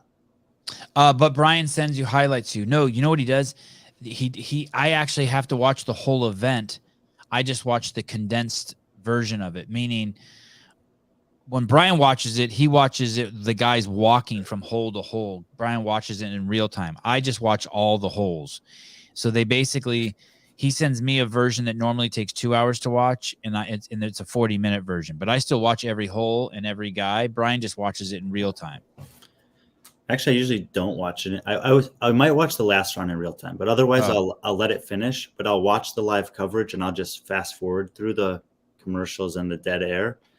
And the reason I do that is because on the ones I send Sevan, there's only 4 players that you can watch.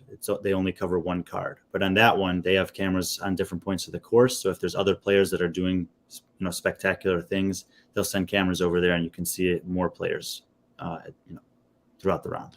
Jonathan, I want to acknowledge that you probably had a good joke there. Like I said something like, I like every guy's hole or something. And you said, yeah, you do, Sevan. But in every hole and every guy, I know I must have said something and you had a good comeback. I apologize that the timing for the chat on the side doesn't let your ripping on me work perfectly. But I acknowledge it and I appreciate it. Thank you. Hole 18, Isaac is 7 shots ahead, minus 34. This is a par 4, 734 feet.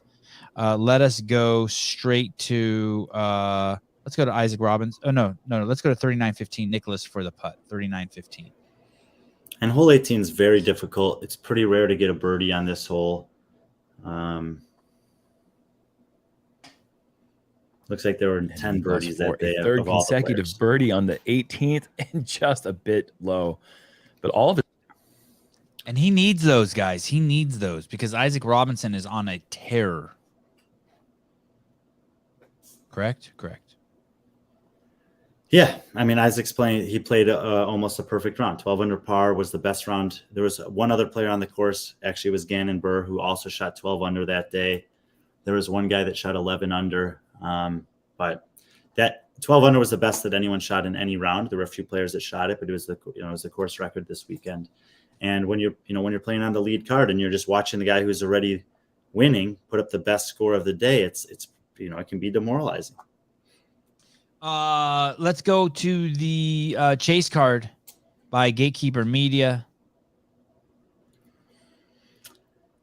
The thing here that we want to watch here basically is there is a gentleman named Eagle Gannon. No, Eagle McMahon. Sorry, Eagle McMahon. Thank you, Eagle Gannon. Jesus Christ. Eagle McMahon. Yeah, so that's Eagle McMahon. Eagle McMahon is one of the top players in the world for sure. And he definitely was one of the top 3 players in the world prior to having an elbow injury last year. So he's still working his way back from that, quite frankly. And he doesn't throw hardly any forehands because of it. But in a normal year, he's a threat at every tournament. And he's one of the farthest throwing players in the world, and he's one of the best putters in the world. And this is the chase card, and I'm not sure if this is so this is the final round. This is the 4th round, and Silas Schultz, who is on the lead card, is now on the chase card. He was unable to maintain. There's 2 other guys on the chase card, Gannon Burr and a guy named Oram, Matthew Oram. Won't see much Burr, of them. Oram, and Eagle McMahon are all top 10 players in the world. And Silas Schultz, like I said, was ranked 68th coming into this tournament. Okay, why don't we just play the audio on this for a second, if we can, for a few seconds here. Well, they talk about the caddy here. In the background, please note that Matt Gannon Burr's caddy is also pulling double duty caddying for Silas Schultz right now. Just kind of fingers in 2 pots. Oh, I don't know if that was an appropriate. I don't know if that was appropriate simile or metaphor, but yeah, exactly. Not 2 fingers in 1 pot, but a finger in each pot. He was wearing 2 backpacks. That's what I mean. I don't understand the caddy thing, but okay, if Brian says they're friends and it's maybe that guy has Down syndrome and it's their way of doing charity or something. I don't know. Special Olympic shit, but okay. Let's just go to hole. Let's go to hole 3. Let's go to hole 3. It's a par 4, 726 feet at 1439. Let's look at our boy, Eagle McMahon. Brian had told us how good this guy is. I didn't really know, but now I know he is truly something special. And let's watch some of his clips from this tournament. Up on that so early in the round, but as he chains out left side, you see. And yeah, I mean, Eagle, right now, Gannon Burr is the best young player in the sport. But for several years, it was Eagle McMahon. And then it's like 2019, 20, 21, 20. I mean, this guy was insanely good, threatening for major tournaments, winning tournaments. And when he gets hot, there were times that he was winning tournaments by like 5 to 10 strokes. I mean, I hope that he gets his forehand back at some point, because when he can throw every shot that's out there, I think he has potential to be the best player. But just so you guys know, Silas got a birdie on hole 1, hole 2, hole 3. Let's go to hole 4 at 18 minutes and watch Silas putt at hole 4. Up there. Get it, baby. Yeah. And Silas Schultz can do no wrong. 4 for 4 is that's a great start on this course. And we got a little slow-mo there for you if you keep playing. 4 straight to start his round, and a Gatekeeper rewind here.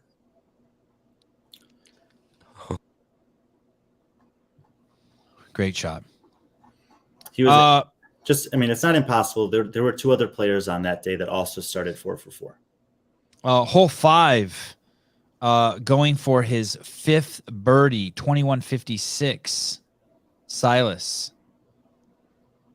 fucks it up, and now we watch him putt for par. Man. Yeah, that one looked a little awkward. I'm not sure what the little jump was after the release. Maybe his footing was a bit strange on a route, maybe. I don't know. But it was... Finally, hole 5, he gets his first par after 4 straight birdies. Hole 6. I remember, hole 5 is a pretty tough hole. Both of those other guys that started 4 for 4, one of them made a par and one of them made a bogey. So it's I think it's the most difficult hole on the front 9. You think hole 5 is tough? Yeah. Well, that's because you're part of the patriarchy. Hole 6, par 3, 366 feet.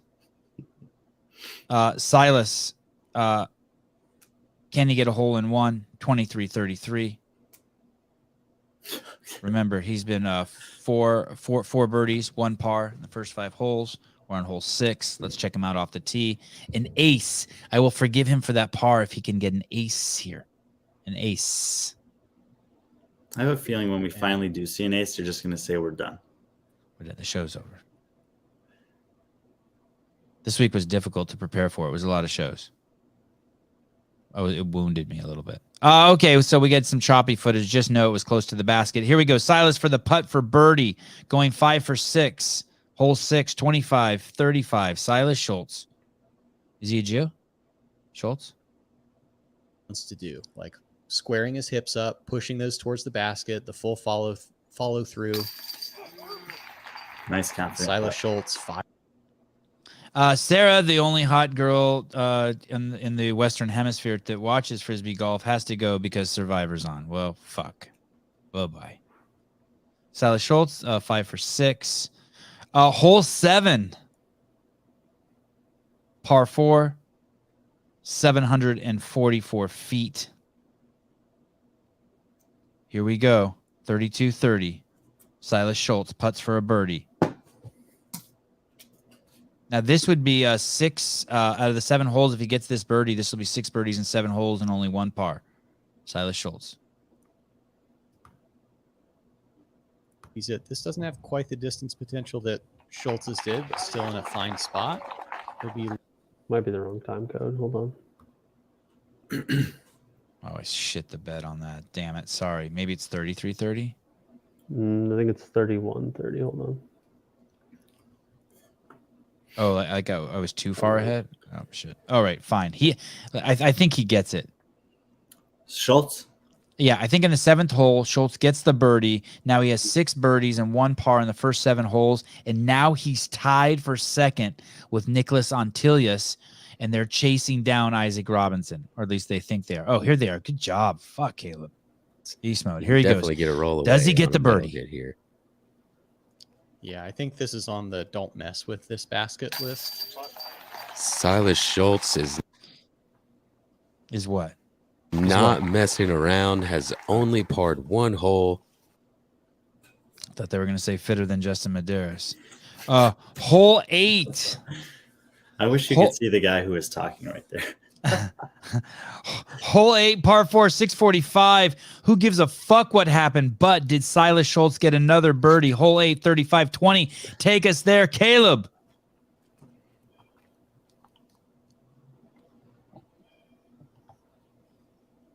Just throw it already. Fuck me. To continue his. I mean, he's playing. He's playing very well, but like every one of these putts is in that 20 to 30 foot range.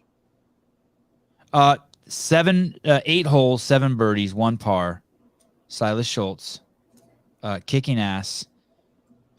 Play a little more. I think it'll say T2 in the upper left hand corner, which means he's tied for second with Nicholas Antilius. Got a second turkey going. There it is. 7 down T2 through 8 holes. So remember, you guys, these guys are on the chase card, and that means that they are playing a little bit ahead, 1 or 2 holes ahead of where Isaac Robinson and Nicholas Antilius are. Correct. Okay. Hole 9, par 4, 618 feet. Let's go to 38.07 and look at Silas Schultz's second shot. Now this one's important. Par 4. He needs Gonna to be get close going for enough a to the 4. basket. Don't tell me it's a roller. No. Nope. Upshot. Nice upshot. Skip's just a little long, 15 feet. 39-22. Oh, you could tell I'm rushing. I'm just skipping all sorts of shit now. Yeah. You feel me? Damn, you good. 39-22, Silas Schultz. Can he get the birdie on hole 9? And just like, Chains, yeah, I want to here's some say tree silly kicks rushing. I told you specifically for definitely. this video that we wanted to watch Silas. Silas Schultz, 9 holes, 8 birdies, 1 par. I mean, like Brian said, this guy's upped his game. This is his, this is his first time in the big stage. He's handling his biz. Yeah, and it's impressive. He shot great on round number 1, and he was immediately, thrust into the limelight. And that happens. Like that happens all the time, and it's easy to do in round 1 because it's a random distribution of players. You play wherever. There's no cameras on you for the most part. You could play early in the day, and before all the big names even played, you put a 10 down on the scorecard, and you're in the top 3. To back it up with a good performance in round 2, stay on the lead card. That's twice as impressive, in my opinion. Obviously, he had a tough round 3, but he'd already had such good rounds in round 1 and 2 that he's only on the second card going into the final day. And then he comes out and shoots 8 down on the front 9 and puts himself right back in the mix for the entire tournament. I mean, it's the weekend of this kid's life. How he do it? Can you ask Brian if he knows any disc golfers who would be willing to fight Jake Paul? It would be great for the sport. Sevan, you need to ship film equipment out to the Sevanistas in the regions of tournaments as the seasons progress so they can be your man. And ship film. What? Do you know it's 19? Do you know it's not 1984? It's 2023. You can use your own fucking iPhone anywhere you go. Ship out film equipment. Just like Wadapalooza. This guy puts ads in the paper looking for long lost relatives. Fucking ship out film equipment. I can't even fucking believe that. Jesus Christ. Oh yeah, that is true. I practically pay for it myself. That's true, and I appreciate that. Thank you. Good point. You wonder what I do with all that money you send me. Okay, Eagle. Let's go to the next. Where were you going now? We're going to the final round, back 9. This is the chase card. Eagle McMahon has been struggling all tournament relative to his greatness, but he is still in it because he's on the chase card. Let's go to hole 10, par 4, 606 feet, 325. Eagle's second shot, gross. If I tell you a shot is gross, what kind of shot is it? What's he do? What is it? Who knows? Probably overhand throw. A roller, a fucking roller. Gross. You know why a roller's gross? For anyone who plays frisbee, like doesn't play this fucking ding dong game of frisbee, anyone who just plays regular frisbee, a roller's gross because when you see rollers, that means you're playing with someone who doesn't know how to play. And so what these guys have done is they've learned how to actually use rollers. But rollers, the kind of thing like you're playing with a 3-year-old and they throw it and it just fucking rolls off 30 feet in the wrong direction. That's what you're a regular roller. So I have a prejudice and discrimination against rollers. I actually threw a roller intentionally for a birdie the other day. Oh, congratulations. That's Sure. awesome. Maybe the first time I've ever done that. It's pretty cool. All right. Okay. Let's look at it. 38. Oh no, wait, where are we? 325. Let's look at this gross roller. A forehand roller. He's got to get it out of a tight gap, and so there's not a lot of space, so he can't throw it. He has to throw it vertically to be able to do it, and he gets a pretty good reaction there. He's got a chance to make that putt. 447. Eagle for the putt. Eagle McMahon for the putt.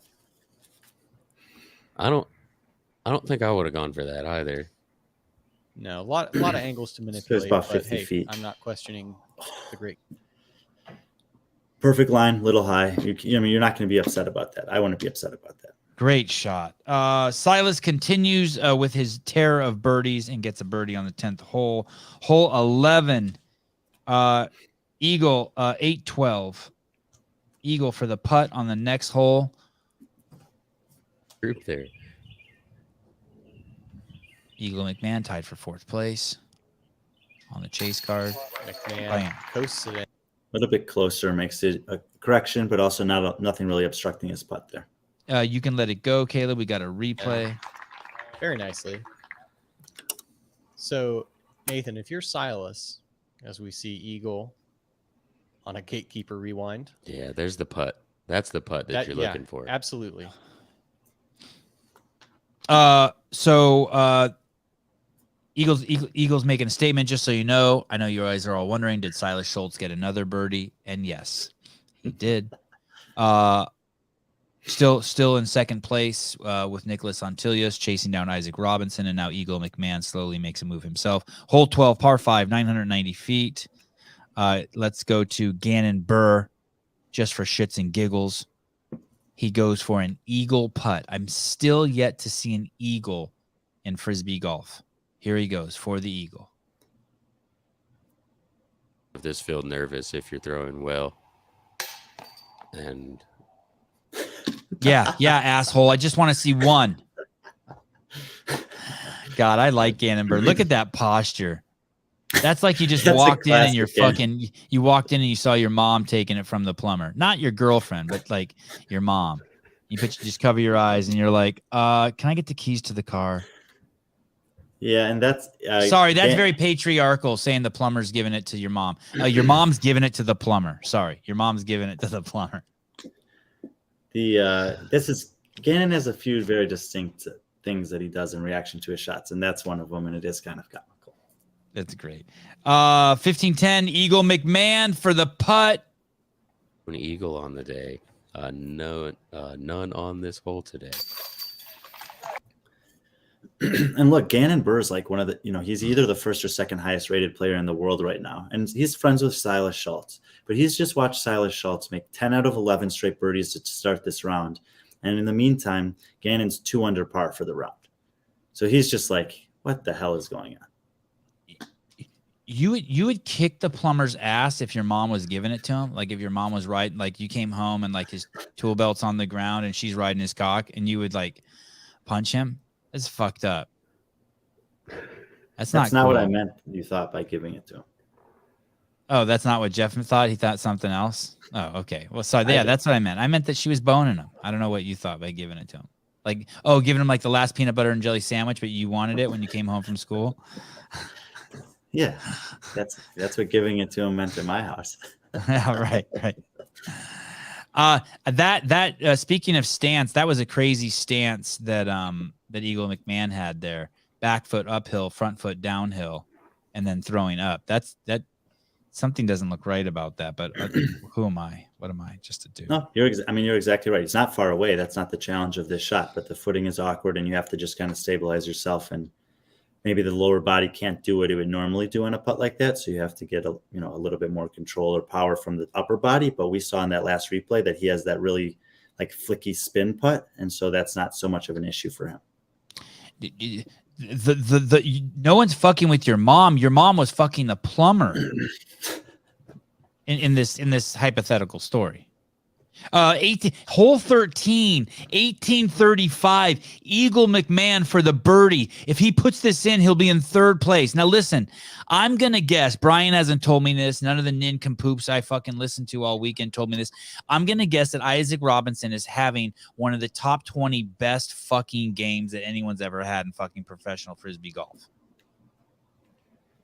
Yeah. And this motherfucker, Eagle McMahon from the chase card, if he puts this in, he'll be in 3rd place behind this great dude. Here we go. Really low so the disc isn't flying past. Yeah, made it look like you gave it a good bid, but you're still going to stick pretty close. 3rd place, Eagle McMahon. And if you look just like Brian told us about week 1, Brian said there's a guy named Eagle McMahon. And here he is. And if you look at the bottom, Schultz did get birdie also on 12. So now he's made 11 out of 12 birdies to start this round, which is, it's absolutely insane. And actually on hole 11, his tee shot, I can't believe he didn't show his tee shot on hole 11, Sevan. What were you thinking? Who, Eagle? Eagle off the tee, 658. No, Silas. Oh, Did you watch that shot? Silas Schultz off the tee with the replays. Oh, yeah, for the ace. Yeah. 6:15. Let's go back. Do you want to go back there? Let's go back really quick. Yeah, we should show this shot. Hole 11, 6:15, please. Look at me. I'm trying to show off Caleb. Like, oh, I had it in my notes, motherfucker. I had it. Will Silas get the hole in one? 420 like feet. Really open, lots of airspace. Is that close enough to get a hole in one? Tis. There'll be a replay, Caleb, too. Oh my goodness, he had it on the perfect line. So and with a bit catching some high left change. Let's take a. There are a couple times in the history of disc golf where someone has shot 18 under par in a pro tour event. It's happened twice. Paul McBeth did it both times. And at this point in the round, he's off that pace because he's had that one par. I thought I was actually in the other room when he threw this shot, and I heard it hit the chains, and I was like, "Oh my god, did he just fucking ace that hole?" What were you doing in the other room? Getting a peanut butter and jelly sandwich. Jeff, I just found out where your peanut butter and jelly sandwich went. And but it like sliced through the chains and went about 10 feet long. So, but I think it was a shot worth showing. It's probably the closest ace we've seen, other than I threw a frisbee for 6 hours a day with a joint in one hand, a pack of fucking cigarettes in the other hand, and a fucking 240s of or 140 of Mickey's and a 32 of Miller High Life, and I did that 6 hours a day for 7 years, and I fucking threw the frisbee hard as fuck, and my elbow never felt anything. Occasionally, sometimes I wake up in the morning, I feel like one of my ribs was broken.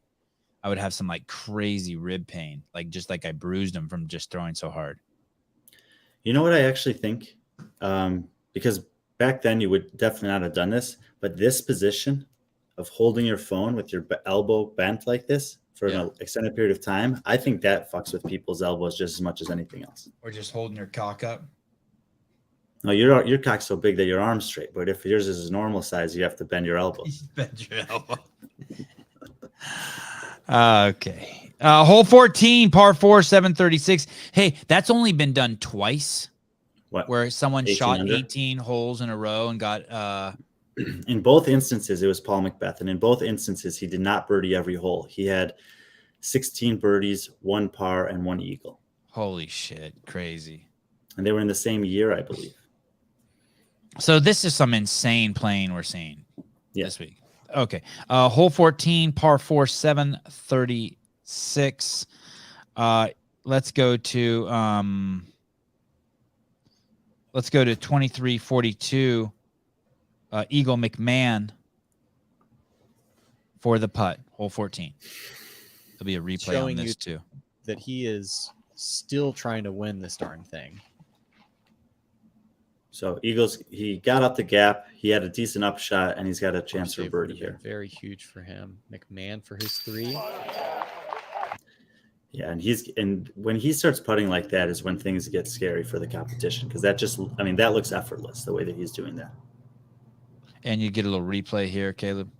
Maybe we get a profile shot of this. Yeah, and a bit on the high side entering the chains, but that has been his miss from circle 2 also, which is, in my opinion, a better miss than low. Definitely had a chance. Hole 15, par 4, 714 feet.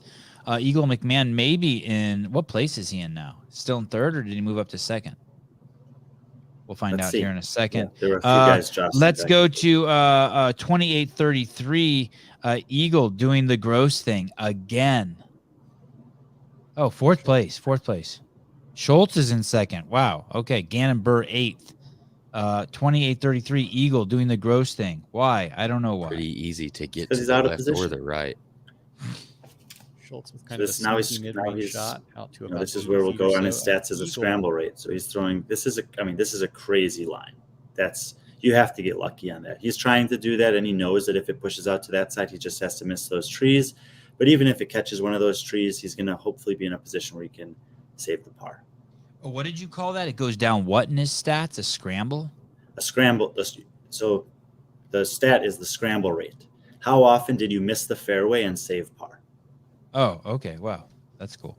A scramble rate. 2930 Eagle putts for the birdie. This one's got a replay also. Eagle McMahon. Maybe a little ambitious on the go, but may still believe there's a path forward for victory. Yeah, Downhill. hard to make yourself settle for a par when you just took a bogey after you've only had one par. That's nuts. Yeah, that's a really, really difficult and really well done putt right there. I hit That's again aggressive. from circle 2 here. Yeah, don't look now. That is coming in hot. Thank you. Silas Schultz, 31 minutes for the putt. Oh, Silas.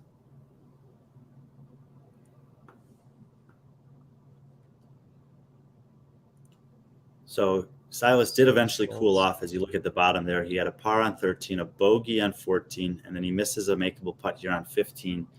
And basically, you know, with as good as Isaac Robinson has been playing, as Eagle is playing here, and as Antala is continuing to play, these two bogeys eliminate the chance for him to win the tournament.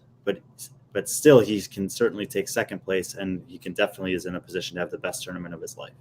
Hole 16, par 3, 297 feet. This is the easiest hole on the course. Well, Sevan, what makes this the easiest hole on the course? Well, the stat that the average is a half stroke under par for this hole. Do you guys know what that means? That means if it's a par 3, most of the average is 2.5 throws to get it in the basket for people. And it being a half stroke under par makes it the easiest. There's no other hole of the 18 where the average is a half stroke under par. You guys get it? Good. You're learning shit. Hole 16, Silas for the putt, 34.05. They'll Yeah, take and it there after were hitting only that on the last round. There were only 7 players in the entire field that need a bogey on this hole. So, you know, half the field basically is birdieing it, half of it's getting a par, and there's just a handful of guys that did worse than that. Oh, we got a replay on that. Bam. And you love to see that. I mean, he's obviously going to be bummed coming off 2 bogeys, but he steps back up, hits a good putt, and celebrates with the crowd. And I give him a lot of credit for that from just a mental perspective. 34. Yeah, enjoying his time in the limelight too, right? Like, hey, I'm on the court. Yeah, soak it up. I mean, look at, you know, it's pretty likely this is a hard course and it's a major tournament. The pressure's on. Like, it's pretty likely that you're going to have 1 or 2 holes at the very least that don't go your way, but it doesn't mean that you have to just dwell on them and continue to spiral out of control. He was able to rewrite the ship and get a birdie. Nice job queuing that up, Caleb. 34-26, Eagle for the putt and the birdie. And so, you know, Eagle here on the back 9 is starting to have a round similar to Silas on the front, and not quite as good, but he birdied 7, 8, 9, 11, and then 13, 14, 15, 16. And now we got 2 holes still to go. Hole 17, par 4, 588 feet. Eagle McMahon on his 3rd throw, which would be the putt. I didn't put a number for you, son of a bitch. You see that? I didn't give you a number. It's sometime after 38.58. 38.58 is his second. There's his first throw off the. No, that's Silas. Go to 38.58. Let's see what we're looking at. Okay, so this is Eagle McMahon's second throw on a par 4. And he had a good tee shot there. He's in a decent spot. This is a fairly straightforward approach for him. He's throwing a putter, and he just cozies it up there. So he's going to pack that in for 5 birdies in a row. Oh, okay. Well said. And thank you. There you go. Okay, I probably didn't have a time code for it. I was just going to say, okay, so he got the birdie. Now he's in 3rd place as we go into hole 18. Par 4, 734 feet. As I mentioned, 9 different athletes from 9 different countries playing in this tournament. Eagle is tied with Nicholas. Nicholas is on the lead card. Nicholas Antilia, who we saw earlier, the guy from Finland who looks like he's 12. And just to put in perspective, we had 7 bogeys on hole 16 that day. On hole 18, there were only 11 birdies. So it's about as hard as hole 16 is easy. Wow. Okay. Okay. That good perspective. 45 Eagle for the putt.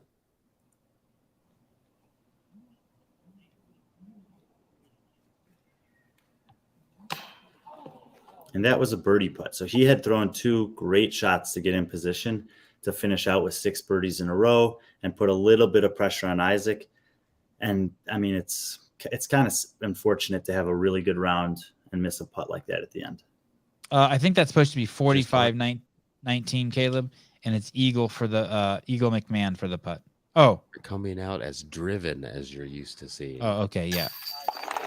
This one is. He rallies and hits the second putt, as we often see these guys do. He had a clean round, 10 under par. It was, I think, the second best round of the day. But he's probably walking off the course and being like, man, it would have been nice to make that last one. Ladies and gentlemen, the final front nine of the lead card. I present to you Isaac Robinson. And Nicholas Antilia plays a great supporting role in what you're going to see in our 5 weeks as some of the best Frisbee golf we've seen yet. Any truth to the rumor that Don Lemon is going to start commentating for the Disc Golf League? Brian? Conversations are being had. All right. That's all we got. I told my wife to, how we do it, I told my wife to increase her scramble rate when she was cooking my eggs this morning. Fair enough. All right. Hole 1, Isaac Robinson is here at minus 34 in first place. It's a par 4, 660 feet. Let's just go and watch Nicholas Antilius at 930 go for the putt, go for the birdie. Can he get it? It's important that this guy, Nicholas, keep the pressure on. He's at minus 27 in second place. And Robinson is 7 shots ahead of him at 34. Yeah, and I mean, it's honestly, it's just insane. Like that minus 34 score, if you didn't even play the last round, you still would have had a top 5 finish in the tournament. Yeah, crazy. Okay. What happens if you don't play the final? Can you do that? No. But okay. Okay. 930. Nicholas for the birdie. Can he keep the pressure on Isaac Robinson? And Niklas show if he's nervous, he steps up and hole 2, par 3, 390 feet. Isaac off the tee, 11-12.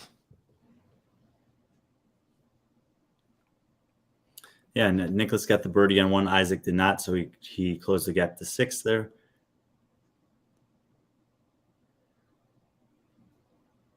Decent shot. He'd probably like to be a little closer, but definitely makeable putt. Nicholas, 12-10, up for the birdie. If I see the whisker on the ground right in front of his foot, so he's just outside the circle. Oh, that's huge. Isaac also got the birdie. Yeah, both of them made about circle's edge putts there, so it still stays at 6 strokes. Hole 3, par 4, 726 feet, 16-15. Nicholas Antilia for the long putt. Trying to keep the pressure on Isaac Robinson. Back on hole 11 of the first. I don't know what disc this is that he throws, but he throws this red disc a lot when he's approaching the basket or trying to throw it in. And, I mean, very, very touchy shot there. Well done. You can see it slopes down away from the basket. So to get that to just stop right there and take an easy tap in, that's good for him. But he does end up with a par, right? That was his third throw. You see down there on the bottom. What hole is this? Hole 3 is a par 4, and he's going to end up with a par. Yeah. All right. Not good. Hole 4. No, but Isaac also took a par, so it's all right. There's a guy named Mason. What's his last name? Mason or Long? Mason Ford. Okay, so there's a guy named Mason Ford who's also on the lead card. And just to put in perspective how good Isaac Robinson is doing, he's 10 behind the leader. And yet he's on the same card as him. So everyone else who's behind on all the other guys playing are just really like in no man's land. That's how good Isaac is doing. This is a par 3, 327 feet, second shortest hole on the course. Let's take a look at 1924 Isaac off the tee with a replay.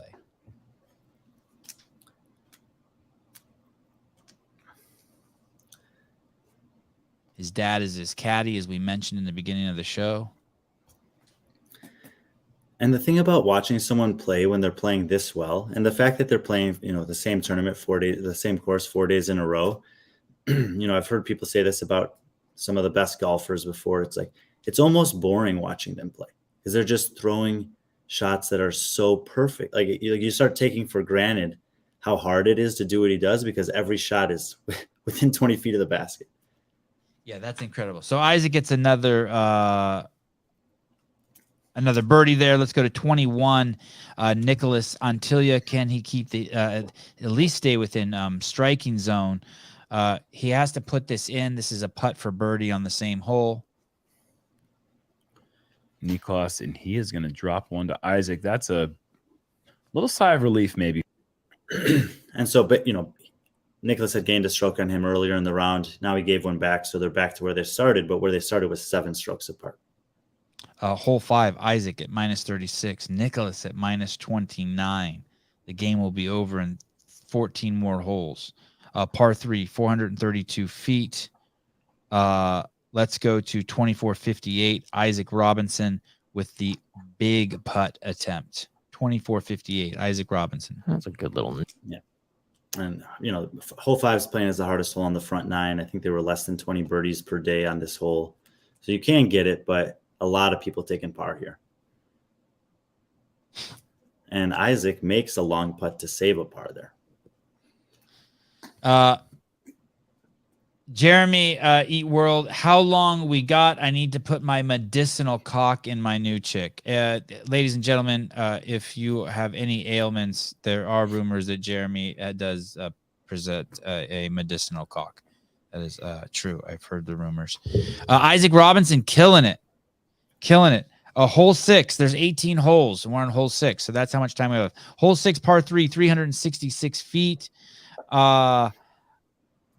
Let's just give James Conrad a little bit of love at 28-27 as he putts. The former champ deserves at least a little bit of time on the great Sevan podcast. He putts from 3,000 feet away. Being 1 over through 5. It's about 45 feet. This could help. Uphill. Little jump putt. You can also. Sorry, James. You shit the bed. 28-39. Nicholas Antilius with the putt on hole 6. A lot of money at this major championship. Oh, please. I feel like there's some. Did you say a lot of money? What the fuck's he talking about? Well, the prize purses are increasing at these. Tell me, how much is it for first place? How much is it? I'll find out. Okay. I never really 28-50. bothered to check that, but I should. 28-50. Isaac Robinson for the putt on hole 6. Top 5s to reach for, and then the top 10, of course, is the one you really want to stay in that top 10. Easy peasy. Hole 7, Isaac -36. Nicholas in second place -30. 13,000 for the winner. Par 4, 700. How much for second place? 8,000. Par 4, 744. Oh, do they pay down to 750th place? What does 40th place get? 40th place is the last spot that cashes. They get $1,000. Wow. Total payout for the men is 92,000. They had 106 players. There were 40 players in the women's field. They pay out 37,000. First place gets 8,000. 16th place gets 1,000. Wait, the women get less money than the men? Mm-hmm. Patriarchy. Well, they had a total. They only have 40% of the players, 40% of the participation. And the prize purse is actually is higher ratio than the number of participants. So they're actually getting more money per player. Well, fuck that. That's matriarchy. Okay. Hole 7. Hole 7. That's a lot of money. Kudos to the guys who put on these tournaments. It's kind of crazy. Is there an entry fee? Good question. Mason Mitchell doing the same thing I'm doing, trying to compare it to the great sport of CrossFit. There is an entry fee, yeah. How much? I don't know at these tournaments. When I play in the tournaments, it's about $50. This is drying up faster than my ex-girlfriend. Dude, we're fucking killing it. We're 12 holes away. Are you fucking kidding me? Well, we're 12 holes away from your ex-girlfriend. Hole 7, Isaac Thing of 36. I mean, dude, we're 2 hours in. Like, she must have been pretty good. Yeah, thank you. Thank you, Brian, for pointing out the obvious. Nicholas Antilius for the long putt, 33 minutes. I tried to make this so fast today. I can't believe we made it to 2 hours again. This is fucking nuts. Maybe this upcoming week I'll really help you. Yeah. It's got a little stab Yeah, at it. he really, man. We haven't seen him have to really go. I need to do every other hole. He misses the fucking putt. He needed that. 33-40, Isaac Robinson for another birdie. No, come on, take a break for God's sake. He actually hasn't been making too many birdies on this round, but he didn't really necessarily need to. He was so far on the lead. That his is main a very objective was, comforting feeling for Isaac. not to make too many mistakes. So 7 holes in, he's made 3 birdies and 4 pars, and that's just fine for him. When you're playing with the lead, the mentality changes a little bit. And actually, towards the end of this round, he even stops throwing any of his fast speed discs and is only throwing mid ranges. Isaac Robinson -37. Mason, who's on the same card, is -24. Yeah, Mason was having a tough day. Through 7 holes, he had 0 birdies and 1 bogey. Oi. Let's go to 37-54, hole 8, Isaac with the big putt.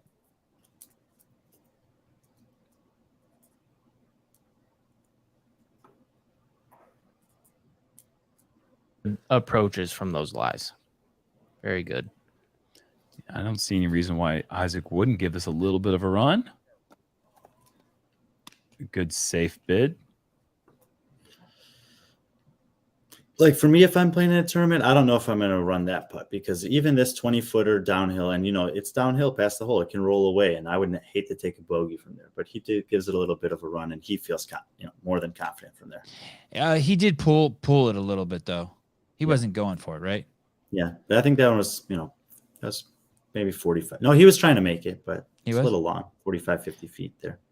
Nicholas Antilia, opportunity for a putt, 38.09 to make up a point on the leader. Can he do it?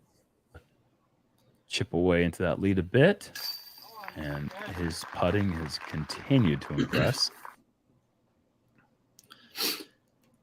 Hole 9, Silas Schultz. So he does gain a stroke on Isaac there, but through 8 holes, that's the only stroke he's gained. He's 1 stroke closer than he was 8 holes ago, but he only has 10 holes left to try to close down 6 more strokes. Yeah, crazy. And this is hole 9. Going into hole 9, remember Silas Schultz is on the chase card, and he's also in second place with the -32. He is birdieing everything. Par 4, 618 feet, hole 9.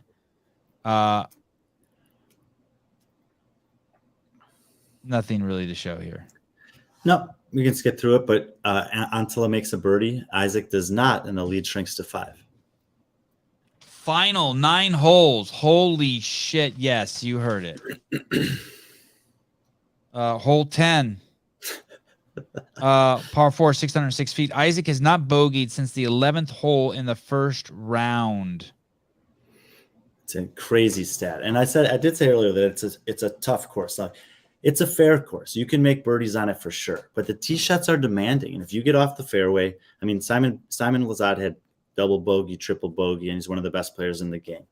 So, and most of these players are taking bogeys. To play over 2 rounds worth of golf on this course and not take a single bogey is kind of wild. Hole 10, Isaac ends up getting a par. Let's move on to hole 11.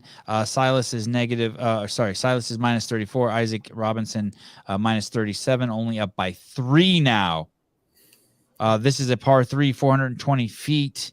Let's look at 715. Isaac for the birdie to stay ahead of Silas. 715. Yeah, Isaac's ability to control the driver as if it were a mid-range is just. You saw he took a little extra. He took a little extra time there on his putt relative to what he usually does. He usually does kind of 2 pumps and then lets it go. I think it was because of that car that drove in the background that he just wanted to let it pass by. Yeah, there's a white SUV that drives by that he took a couple extra. See it back there? Yeah. That he took a couple extra pumps, but I remember watching that and thinking that might have thrown him off. Wow, interesting. Okay. Hole 12, Silas Schultz now on the chase card, only 2 behind this incredible run that Isaac Robinson is having.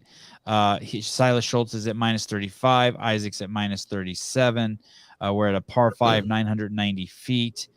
1209, Isaac. I think this is Isaac's third throw here. Usually Fords don't need a jump start, but And And talking to a raptor hole 12 is the easiest hole on the course. So Isaac played it pretty conservatively for the birdie. Some players are playing it more aggressively to try to get the eagle. And so a guy like, in this case, like Antila, who knows that he has to like put some pressure on this guy and find a couple of spaces to pick up a stroke, he has to take the risk there. And so while Isaac played it easy, got the 4, Nicholas kind of went for it a little bit and ends up taking the 5, which means bad news. Greg C. Brian, 2 pumps and let it go. Bold move. Okay. So right there, you see he's on his third shot. He's close. That means he gets the birdie because it was a par 5. Let's see what Nicholas Antilius does on hole 12, 1232 for the birdie putt, just to not fall further behind. this patented whip. Parks that one for the birdie. And Niklas first. Yeah, and that was kind of a bummer because like I felt like then at that point he probably didn't have a chance. Hole 13, Isaac has now extended his lead from 2 to 3. He's at minus 38. Silas Schultz dropped back 1. Let's look at Isaac at 1637 for a par putt. Run to a screeching halt. And this is no gimme. No, that's No. And He that's just more goes like so it. fast. He makes Just looks so relaxed and comfortable there. Hole 14. Isaac is now up by 4 over Silas on the chase card. It's a par 4, 736 feet. Let's go to 2040. This is Nicholas Antilius' second throw. He needs to get close to the basket. It's a par 4. Got to get close to the basket on this one.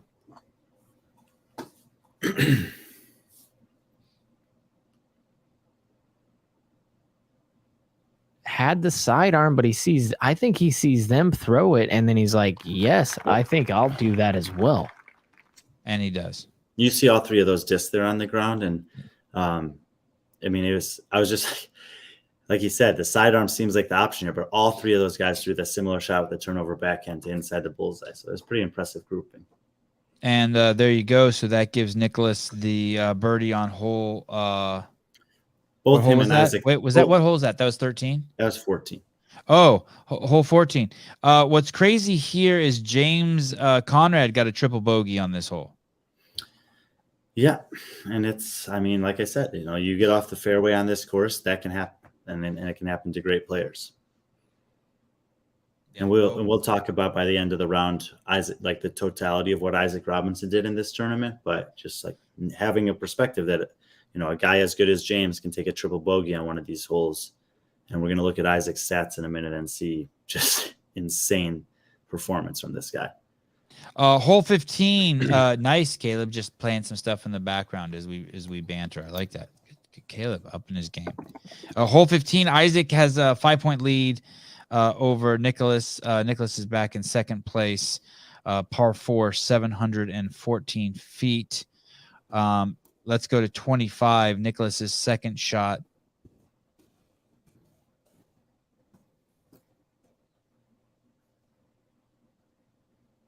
Got to get it close. Par 4. This is his second throw. If he wants the birdie, bam, there it is. And that's that red disc that I told you that he loves. And he's just got such good touch with that coming into the green. Something remarkable happens on this hole. Isaac gets a birdie also and is now 40 under par. Now we're getting into weirdo land.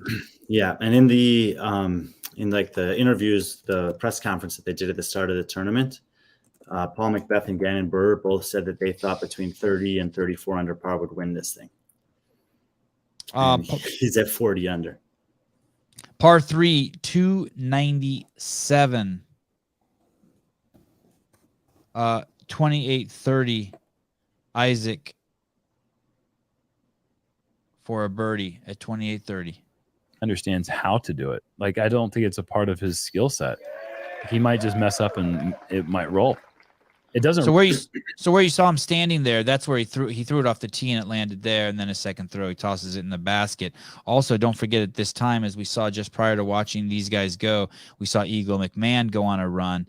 And at this point in the tournament, Eagle McMahon is now in second place, tied with Nicholas Antilia at -35. Isaac is at -41.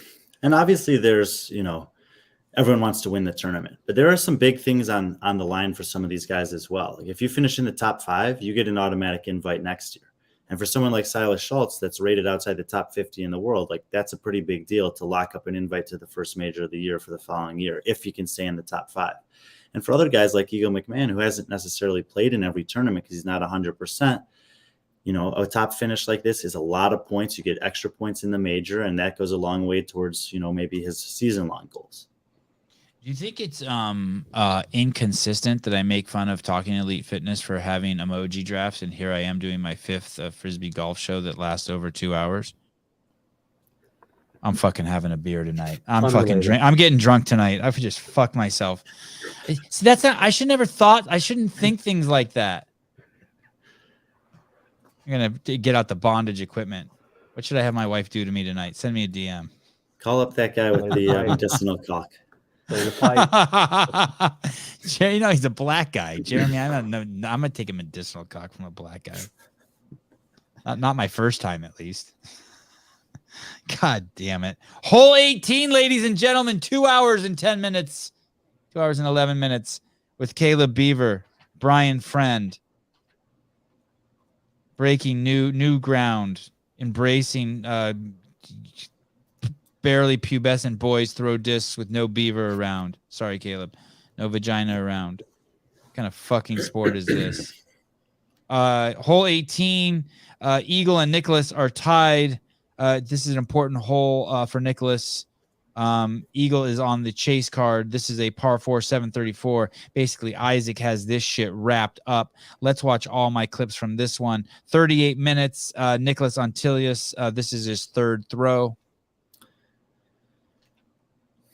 on a par 4. Got to get it close to the basket. Yeah, and he had a less than perfect shot off the tee, so he is scrambling a little bit here. And at this point, he's just trying to get a par so that he can match Eagle and take a tie for second on the tournament, which is obviously a great finish. 38-25, Isaac in putting range. Is he going to go for it? Look at the crowd. 4 or 5 people deep. Isaac says, what the fuck was that? Play that again. Let Brian talk about that shit. So you remember what you said earlier is that when you're the furthest out, you have to putt. And generally speaking, at the end of the tournament, everyone wants to clear the green and let the winner of the tournament tap in the disc and celebrate with the crowd. So but the thing is, he hasn't had a bogey since hole 11 in round 1, and that putt is for par. And so he obviously lays it up and accepts the bogey because he won the tournament. But if he had doesn't he put that in though? He could have put that in. He could have put it in, but he's just like, his option was to let all the others putt out of turn, which you're not really supposed to do. And some of them were putting for things that were actually critical for their positioning, or to just lay up, let them finish their tournament, and then tap it in and get the loud cheer from the crowd and be the last shot of the tournament. Stupid. Yeah. I don't like it. I don't like it. Okay. So he just throws one at the bottom of the basket like a ding dong. 39-02, Nicholas Antilia for second place.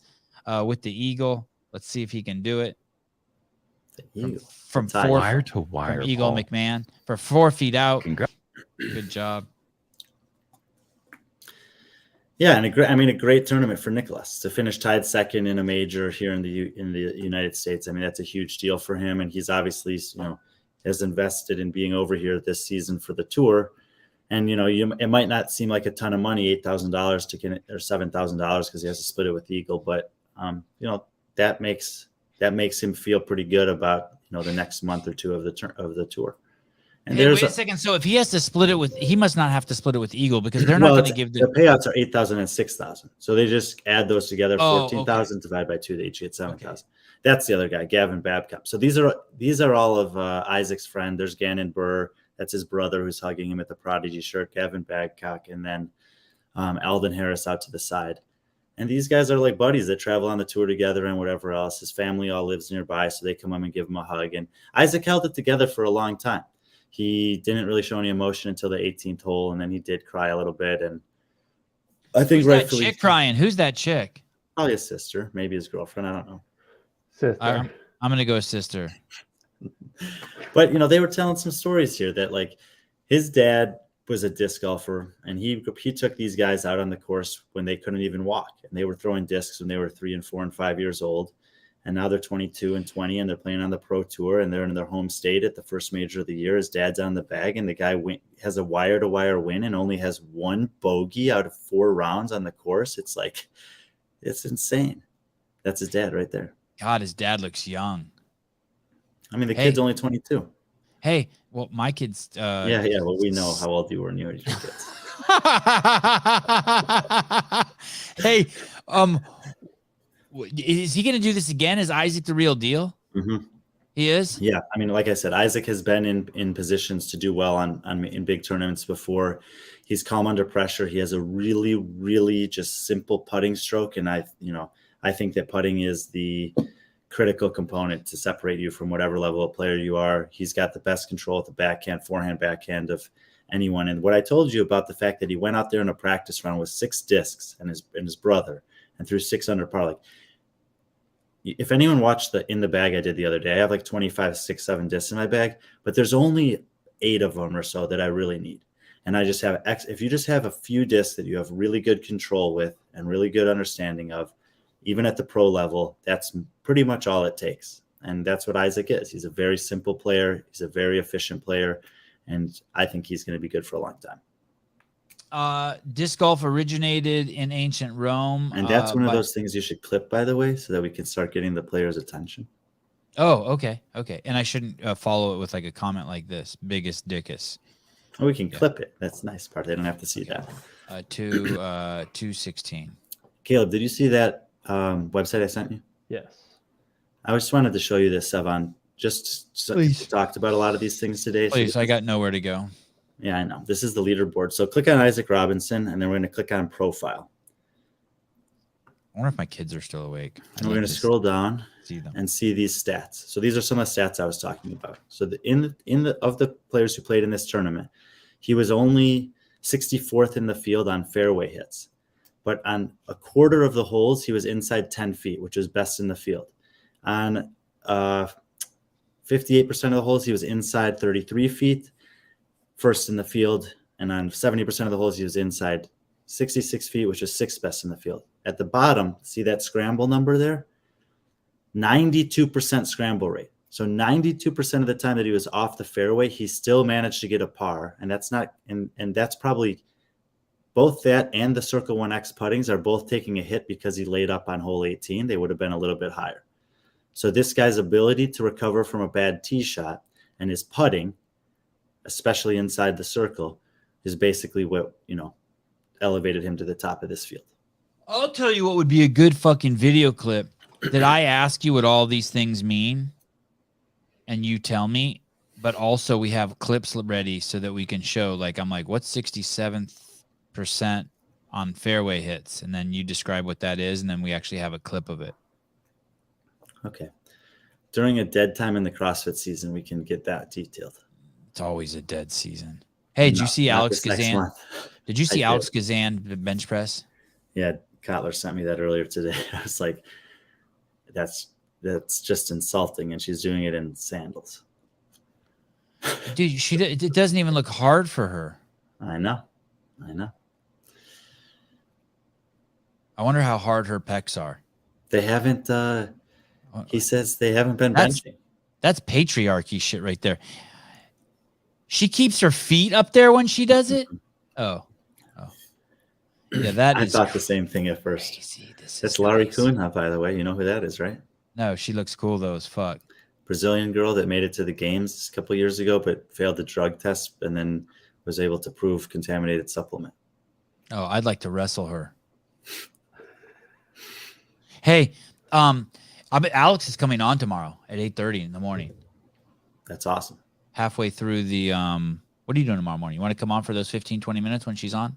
At 8:30 a.m. Pacific time? Yeah, I'll send you a link anyway. She's gonna come on. I'm gonna shoot the shit. I want to just watch that like 20 times with her. I want everyone just to cheer her on and tell her what a badass she is. She deserves some crazy accolades for that. That's freak of nature shit, dude. Yeah. Yeah, Bruce Wayne. She's badass. Yeah, it's fucking what a fucking stud. We'll see if there's I'm any so bench pressing impressed in by live her. competition this year. Was there some sort of bench press for CrossFit in some semifinal, quarterfinal, or what was there was something, right? Yeah, Last year? 2018 regionals, Linda was in the programming, and we watched those together. But last year they had the other total as part of the quarterfinals, but they didn't do any breakdown of how much anyone benched, overhead squatted, or cleaned.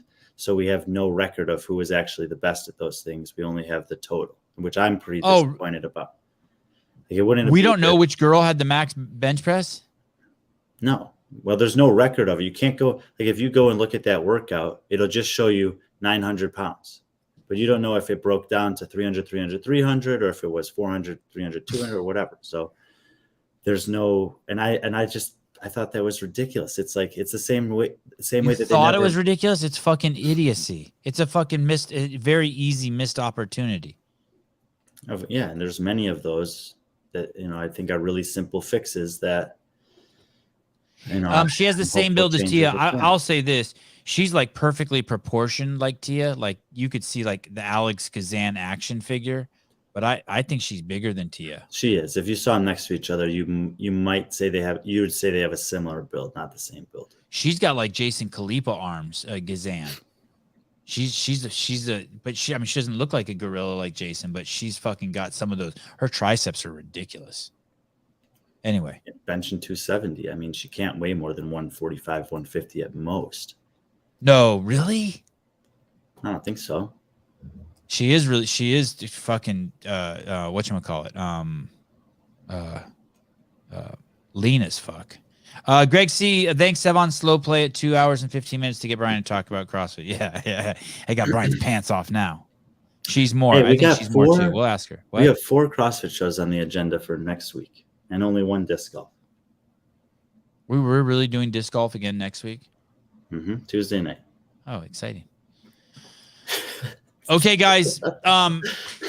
Thank you. I will see you tomorrow. Tomorrow's 2 big shows. Big shows. You do not want to miss tomorrow night's show. I think tomorrow night's show is going to be do you remember when I was freaking out about a few things and I would show the dragon flying overhead breathing fire? I think tomorrow's show could be like that. Tomorrow night's show. But I've told you Danielle Brandon's going to come on a million times and she doesn't. But I'm telling you, I think tomorrow night's show is going to be something else. Burning it down? What? You're going to burn it down? Yeah, I think it's going to be, I think I'm going to go crazy, like in a good way. It's going to be fun.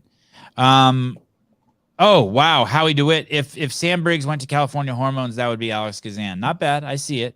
I see it. Jeremy World, I want to leave you with one thing. BCM, Black Cocks Matter. Of course they do. And I appreciate that. All right, guys. Caleb Beaver. Sounds like you have 2 names, 2 first names. Brian Friend. Think of how weird the names are in the show. Sevan Matosi and Brian Friend and Caleb Beaver. We should be professional athletes. I'll see you guys tomorrow morning, 7 a.m.